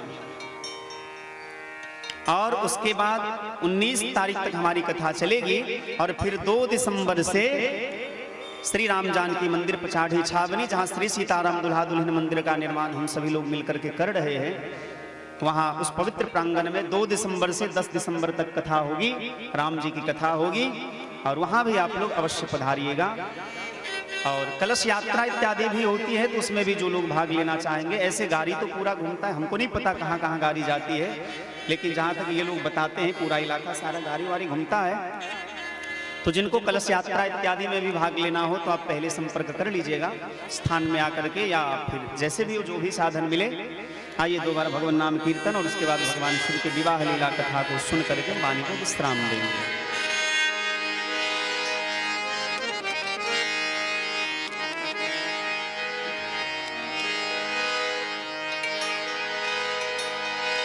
राम का नाम लेकर जो मर जाएगा, वो अमर नाम दुनिया में कर जाएगा। राम का नाम लेकर जो मर जाएगा, वो अमर नाम दुनिया में कर जाएगा। राम का नाम लेकर जो मर जाएगा, वो अमर नाम दुनिया में कर जाएगा। राम का नाम लेकर जो मर जाएगा, वो अमर नाम दुनिया में कर जाएगा। ये ना पूछो कि मर कर किधर जाएंगे, वो जिधर भेज देंगे उधर जाएंगे।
भगवान की। जटा मुकुट ही मोर समारा, तन विभूति पट के हरि छाला। भगवान शिव का श्रृंगार किया रुद्रगणों ने। भगवान शिव नंदी पर बैठे। भगवान शिव के जितने भी श्रृंगार हैं सभी तात्विक हैं, सबके पीछे बहुत बड़ा रहस्य छुपा हुआ है। भगवान शिव के देह पर चिता की राख लगाई गई। इसका अर्थ मानो यह है कि भगवान शिव राख लगा करके संसार को उपदेश देना चाहते हैं कि इस शरीर से मोह मत करना, क्योंकि इस शरीर की अंतिम गति यही होनी। एक महात्मा किसी गांव में पधारे और शमशान में जाकर के आसन लगा लिया। गांव के दो चार भले लोगों को जब पता चला कि एक महात्मा आए हैं जो सिद्ध हैं, लोगों ने जाकर के कहा कि बाबा जी हमारे यहाँ चलिए, हम आपकी सेवा करेंगे। महात्मा ने कहा कि नहीं नहीं भैया, हमको यहीं रहने दो, क्योंकि तुम्हारे यहाँ जाएंगे तो हो सकता है किसी से भेंट हो या ना हो। यदि यहाँ परे रहेंगे तो पता है कि पूरे गांव के लोग एक ना एक दिन यहीं आने वाले हैं। यहाँ रहेंगे तो सबसे भेंट मुलाकात हो जाएगी, और तुम्हारे यहाँ जाएंगे तो हो सकता है किसी से भेंट हो किसी से ना हो। मतलब ये पांच भौतिक जो देह है इसकी अंतिम गति राख ही होनी है। इसलिए भगवान शिव ने राख लगा करके संसारियों को उपदेश दिया कि देह में आसक्त मत होना। भगवान शिव नंदी पर बैठ करके जाते हैं। मानो ये धर्म का प्रतीक है। धर्म के प्रतीक पर बैठ करके जाने का अर्थ मानो यह है, संसारियों को बताना चाहते हैं कि आज से तुम्हारा नया जीवन शुरू हो रहा है। अपना धर्म मत भूल जाना। जब कोई लड़का ब्याह करने जाता है तो प्रत्येक माताएं अपने बच्चे को गाड़ी पर बिठाने से पहले एक बार हृदय से लगाती है, छाती में सटा करके याद दिलाना चाहती है कि बेटा तो इसी छाती का दूध पी करके इतना बड़ा हुआ। अपनी मां को मत भूल जाना। लेकिन तुलसी बाबा मानस में लिखते हैं कि ससुरारी प्यारी लगी जब ते, रिपुरूप कुटुंब भये तब ते। आजकल के जमाने में बेटा को माता पिता तब तक ही प्यारे लगते हैं जब तक कि उनका ब्याह नहीं हुआ रहता। जैसे ब्याह हुआ तो माता जी का नाम क्या हो जाता है? बुढ़िया। और वही सासू का नाम माता जी। बाप का नाम लोग बुढ़वा रख देते हैं, अरे सठिया गया है बुढ़ा। और ससुर जी का नाम बाबूजी हो जाता है। जो भाई मां के गर्भ से एक साथ जन्म लिए, एक ही मां के गर्भ से जन्म लिए, वो भाई दुश्मन के जैसा हो जाता है और साले अपने हो जाते हैं। मैं ये नहीं कहता कि ससुराल वालों को मानिए मत, लेकिन आपका प्रथम धर्म है। इस दुनिया के जितने भी धर्म हैं सबसे पहला धर्म है माता पिता की सेवा करना। जिस घर में हमारे कारण, किसी पुत्र के कारण माता पिता दुखी रहते हैं, लिख करके डायरी में रख लीजिए, वो जीवन में कभी शांति नहीं पा सकता। जिन बच्चों की वजह से जिसके माता पिता के आंख में आंसू आते हैं, उसका जीवन में कभी उसको सुख नहीं मिलेगा। ठीक है, वो बहुत बड़ा आदमी जरूर बन जाएगा, धन वाला बन जाएगा, बहुत बड़ा पद वाला मिल जाएगा, नाम कमा लेगा, लेकिन उसके वास्तविक जीवन में जब वो अकेले में बैठेगा, उसे उसकी आत्मा उसे झकझोर देगी, उसे चैन से सोने नहीं देगी, वो चैन से सो नहीं पाएगा, वो चैन से खा नहीं पाएगा, जिसकी वजह से उसके माता पिता यदि रोते हैं तो। इसलिए पहला कर्तव्य है माता पिता को प्रसन्न रखिए। मातृदेवो भव, वेदांत का वाक्य है, मातृदेवो भव, पितृदेवो भव, आचार्य देवो भव, अतिथि देवो भव। धर्म का पालन करते रहना चाहिए, अपने धर्म का कभी परित्याग नहीं करना चाहिए। गीता में वर्णन आया है, स्वधर्मे निधनम श्रेयः परधर्मो भयावह। अपने धर्म का पालन प्रत्येक जीव को करना चाहिए और ये समझना चाहिए कि हमारा धर्म क्या है, हमारा कर्म क्या है। भगवान शिव जब चले तो देवता लोगों ने देखा कि इनके साथ जाएंगे तो स्वागत सम्मान में कमी रह जाएगी, इसीलिए देवता लोग भगवान शिव को छोड़ करके अलग हो गए। शिव जी समझ गए। भृंगी को कहा कि जितने भी श्मशान हैं दुनिया में, सारे भूत प्रेत को न्योता दे दो कि तुम्हारे मालिक का विवाह हो रहा है। ऐसा मंत्र का आवाहन किया जितने भी भूत प्रेत डाकनी साकनी पिशाचनी जो जहां थे संसार में सब दौड़ दौड़ करके आने लगे। तुलसी बाबा ने बहुत सुंदर वर्णन किया भगवान शिव की बराती कैसी है। बोले तनखीन कऊ अति पीन पावन कऊ अपावन गति धरे। कोई बहुत बड़ा कोई बहुत दुबला पतला है, कोई बहुत मोटा तगड़ा है, कोई खूब लंबा है, कोई नाटा है। तनखीन कऊ अति पीन पावन कऊ अपावन गति धरे। किसी का मुख मानव जैसा है, किसी का मुख पशु के जैसा है, किसी का मुख पक्षी के जैसा, किसी के एक आंख है, किसी के 4 आंख है, किसी के 3 आंख है, किसी का मुंह आगे की ओर घुमा है, किसी का पीछे की ओर घुमा है। कुछ बराती तो ऐसे तनक को मुखहीन विपुल मुख का हो, किसी के मुख हैं ही नहीं, किसी के बहुत सारे मुख हैं और सब हर हर महादेव हर हर महादेव ये कहते हुए बढ़ रहे। वीरभद्र ने कहा कि बाबा शादी आपकी है, बराती आगे आगे जा रहे। भोले बाबा तो बड़े सरल स्वभाव के। भोले बाबा ने कहा ये लोग सम्मान के भूखे हैं, इनको जाने दो, हम तो पीछे ही सही है। यहां हिमांचल रचो बिताना, हिमांचल ने देखा कि बराती द्वार लगने वाली है, सुंदर व्यवस्था करी। सबसे पहले आगे आगे विष्णु जी थे। विष्णु जी को देख करके नजर उतारने लगी मैना मैया, क्या है हमारा ये जमाई है। नारद बाबा को बधाइयां देने लगी, बाबा आपको खूब बधाई दे रही है, आपने बड़ा सुंदर दूल्हा ढूंढा। भगवान मुस्कुरा रहे, असली दूल्हा को देख करके तो मैया भाग जाओ। लेकिन भगवान ने देखा कि यदि भेद खुल जाएगा तो हमको एंट्री भी नहीं मिलेगी। बोले हाँ, अरे नहीं नहीं, हम दूल्हा नहीं हैं, माता जी क्षमा करना, हम तो दूल्हा के मित्र हैं। अच्छा, मित्र जब इतना सजा धजा है तो दूल्हा कितना सुंदर होगा।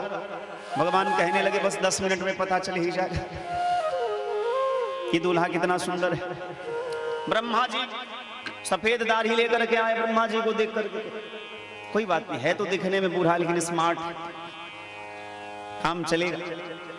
ब्रह्मा जी ने कहा कि नहीं नहीं मैया क्षमा करना, हम दूल्हा नहीं है, हम तो दूल्हा के दादाजी हैं।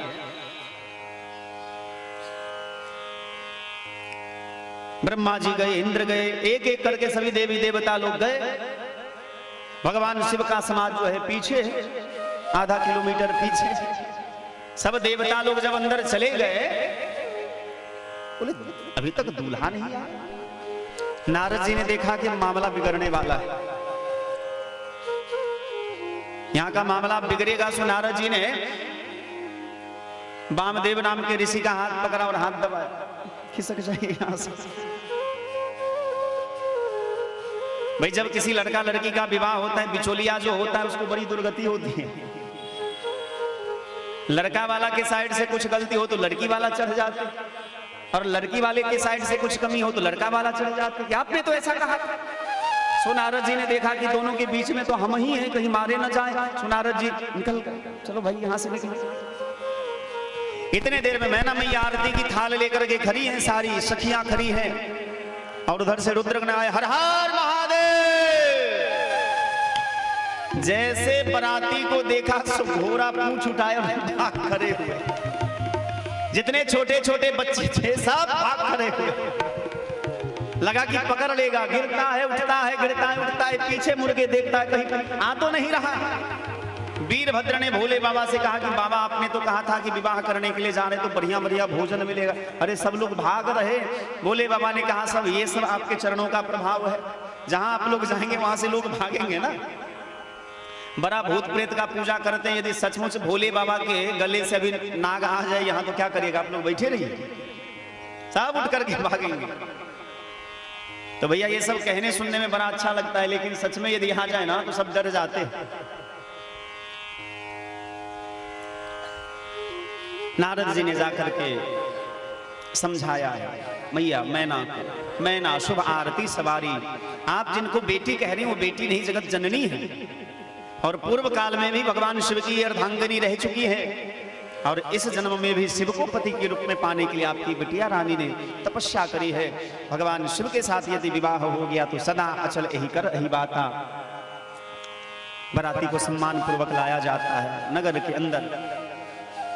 भगवान शिव के साथ जितने गण थे उन्होंने विचार किया कि भैया जब पहले स्वागत में सब लोग भाग गए तो पता नहीं बाद में भोजन मिलेगा कि नहीं मिलेगा। लड़का का विवाह कहीं पहले हो गया तो बाराती को कौन पूछता। आप देखिएगा बाराती सब खूब बढ़िया सूट बूट लगा के जाते हैं, लेकिन बाराती का कोई पूछ नहीं होता, दूल्हा का ही पूजा होता। दूल्हा के पीछे 10-5 लोग लगे रहते। बाराती चाहे जितना बड़ा आदमी हो भैया, उसको सार्वजनिक स्थान में ही बैठना, चाहे वो जिला का कलेक्टर ही क्यों ना हो, वो सबके साथ ही उसको बैठना उठना खाना है। तो बाराती ने सोचा कि जब दूल्हा की एंट्री ऐसी गड़बड़ हुई तो बाद में पता नहीं विवाह हो जाने के बाद कोई पूछेगा कि नहीं पूछेगा। आपातकालीन मीटिंग बिठाई। भगवान शिव के जितने गण थे सबने मीटिंग बिठाई, कहा कि सुनो, दूल्हा का विवाह हो या ना हो पहले हम लोगों को भोजन मिल जाना चाहिए। प्रस्ताव रखा, प्रस्ताव पास हो गया। पंक्ति लगी।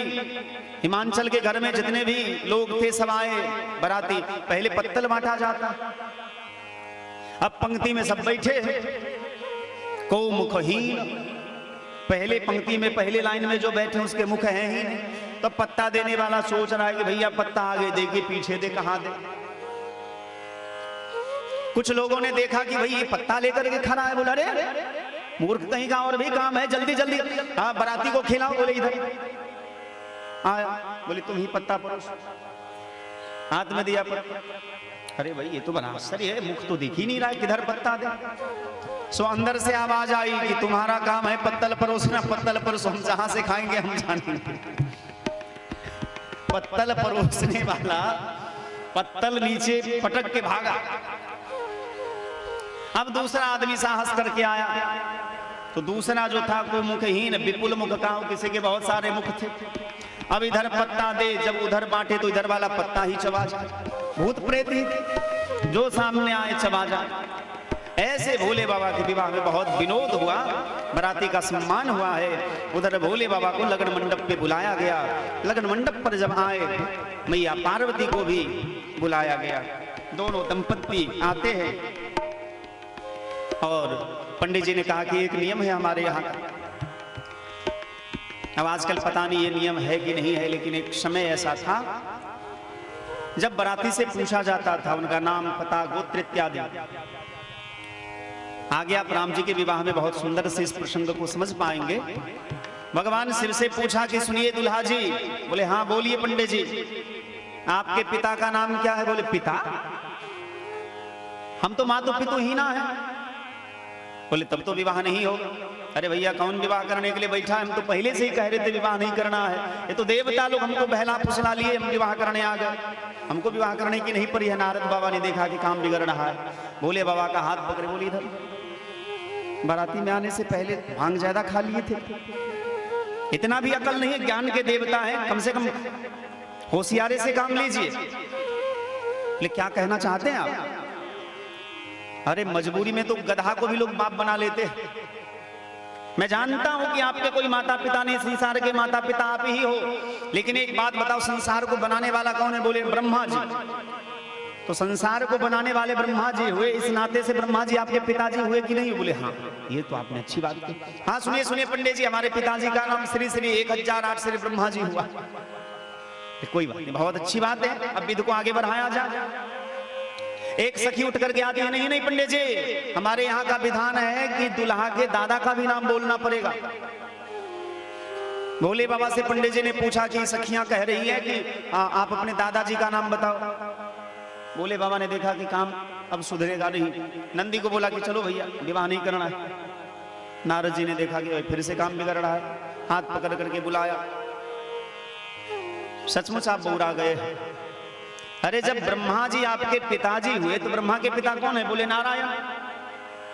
तो इस नाते से इतना भी अकल नहीं है आपको। जब ब्रह्मा जी आपके पिता हुए तो ब्रह्मा के पिता है नारायण, तो इस नाते से नारायण आपके दादाजी हुए कि नहीं हुए? बोले हाँ, ये बात तो सही कहा।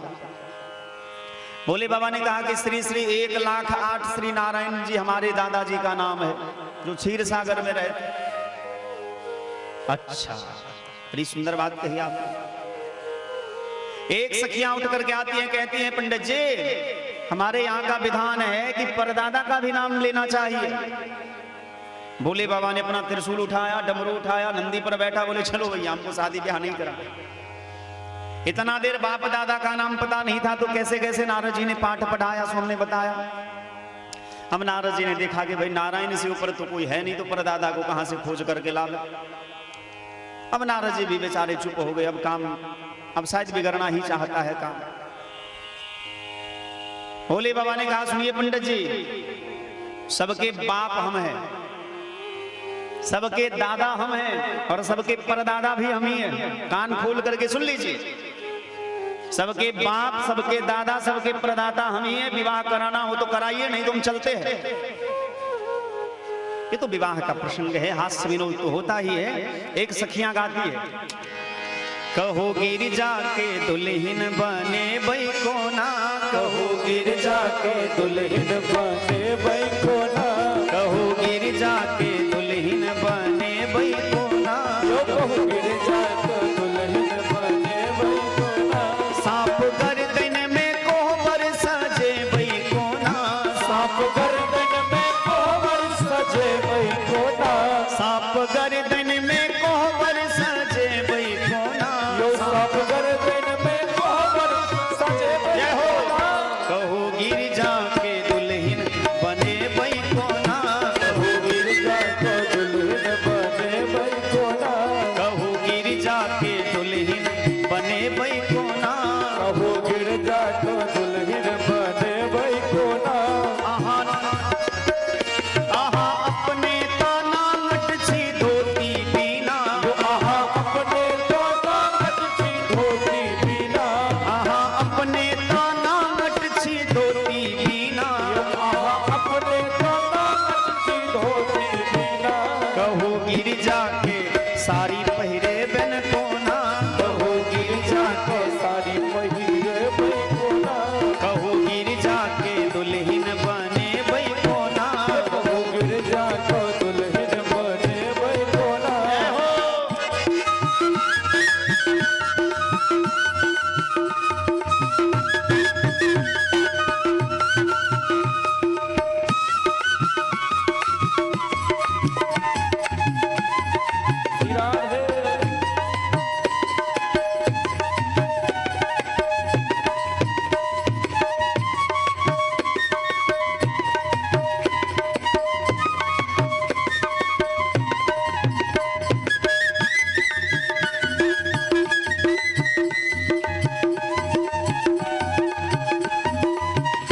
आहा भांग पीबई छी 300 दीना, आहा भांग पीबई छी 300 दीना, आहा भांग पीबई छी 300 दीना, आहा भांग पीबई छी 300 दीना। कहो गिरजा सो भांग पीसे बई कोना, कहो गिरजा सो भांग पीसे बई कोना, कहो गिरजा सो भांग पीसे बई कोना, कहो गिरजा को दुल्हन बने बई कोना। आहा अपने ताना चै छी भूत संगे, आहा अपने ताना चै छी भूत संगे, आहा अपने ताना चै छी भूत संगे, आहा अपने ताना चै छी भूत संगे। कहो गिरजा के नाच नचे बई कोना, कहो गिरजा के नाच नचे बई कोना, कहो गिरजा के दुल्हन बने बई कोना, कहो गिरजा के दुल्हन बने बई कोना। सांप गर्दन में कोहबर सजे बई कोना, सांप गर्दन में कोहबर सजे बई कोना, सांप गर्दन में कोहबर सजे बई कोना, सांप गर्दन में कोहबर सजे बई कोना। कहो गिरजा के दुल्हन बने बई कोना, कहो गिरजा के दुल्हन बने बई कोना, कहो गिरजा के दुल्हन बने बई कोना, कहो गिरजा के दुल्हन बने बई कोना, कहो गिरजा के दुल्हन बने बई कोना, कहो गिरजा के दुल्हन बने बई कोना। मुनि सनुशासन गणपतहि पूजे शंभु भवान, को सुनि संशय करे जने, सुर अनाद जिय जान। महात्माओं ने भगवान शिव को आदेश दिया मुनि अनुशासन गणपति ही पूजे शंभु भवानी। भगवान शिव और मैया पार्वती ने गणेश जी की पूजा की। अब मन में संदेह होगा कि भगवान शिव का विवाह तो अभी हुआ नहीं, तो गणेश जी कहां से आ गए? बोले कोई सुनी संशय करें जनी सुर अनाद जी जानिए आदि गणेश है। एक गणेश तो भगवान शिव के पुत्र हैं और एक गणेश आदि गणेश हैं जो यहां जिनकी पूजा भगवान शिव और मैया पार्वती ने करी। पानी ग्रहण जब किन्न महेशा तब हर से ही सकल सुरेशा। जब भगवान शिव ने पानी ग्रहण किया, देवता लोग पुष्पों की वर्षा करने लगे, जय जयकार करने लगे, बोलिए दुल्हा दुल्हन सरकार की। पानी ग्रहण जब किन्न महेशा तब हर से ही सकल सुरेशा। हिमांचल ने सभी बारातियों का खूब जोरदार सम्मान किया है, विविध प्रकार के भोजन कराए हैं। भगवान शिव का परम मंगल में विवाह हुआ और दाइज दियो बहुभांति पूर्ण, अनेक प्रकार से दहेज दिया। अब यहां दहेज पर कुछ चर्चा करनी है, लेकिन आज नहीं, कल करेंगे, समय पूरा हो गया है। दहेज यहां दिया गया है, लिया नहीं गया। किसी के कंठ पर चढ़ करके दहेज लेना पाप है, लेकिन यदि पिता कन्या के पिता दें तो उसे सहर्ष स्वीकार कर लेना चाहिए। दाइज दियो बहुभांति पूर्ण, विविध प्रकार के दहेज दिए हैं। और विदाई का समय हुआ तो मैना ने हृदय से लगा करके मैया पार्वती को एक सुंदर शिक्षा दी। प्रत्येक माताओं को ये शिक्षा देनी चाहिए। कत विधि सृजी नारी जग मोहि पराधीन सपने हूँ सुख नाहि। पार्वती मैया को हृदय से लगा करके मैया मैना ने कहा, करे हूँ सदा शंकर पद पूजा, नारी धर्मपति देव न दूजा। करे हूँ सदा शंकर पद पूजा, नारी धर्मपति देव न दूजा। मैया मैना ने पार्वती को उपदेश दिया कि भगवान शिव की सदैव पूजा करना पति के लिए, पत्नी के लिए ही सबसे बड़ा धर्म है। भगवान शिव और मैया पार्वती हिमांचल से विदा होते हैं, कैलाश पर्वत पर आकर के विराजमान होते हैं।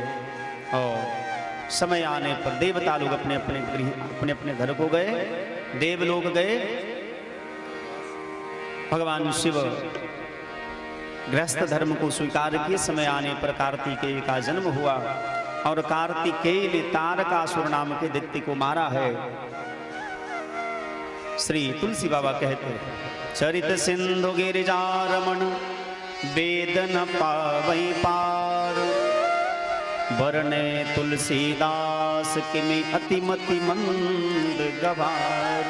तुलसी बाबा कहते मैं तो बहुत मतिमंद हूँ, अज्ञानी हूँ, गवार हूँ।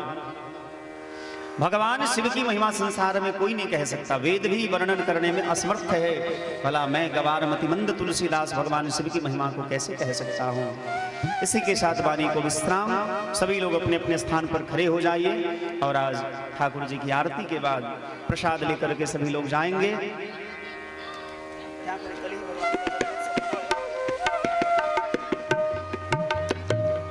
कल भगवान श्री राम जी का जन्मोत्सव होगा। भगवान के जन्म के कई कारण बताए गए हैं। नहीं तो नहीं, कल सोमवार है, कल नहीं, परसों मंगलवार है। मंगलवार के दिन भगवान का जन्मोत्सव हम लोग मनाएंगे। परसों भगवान का जन्मोत्सव होगा, कल नहीं।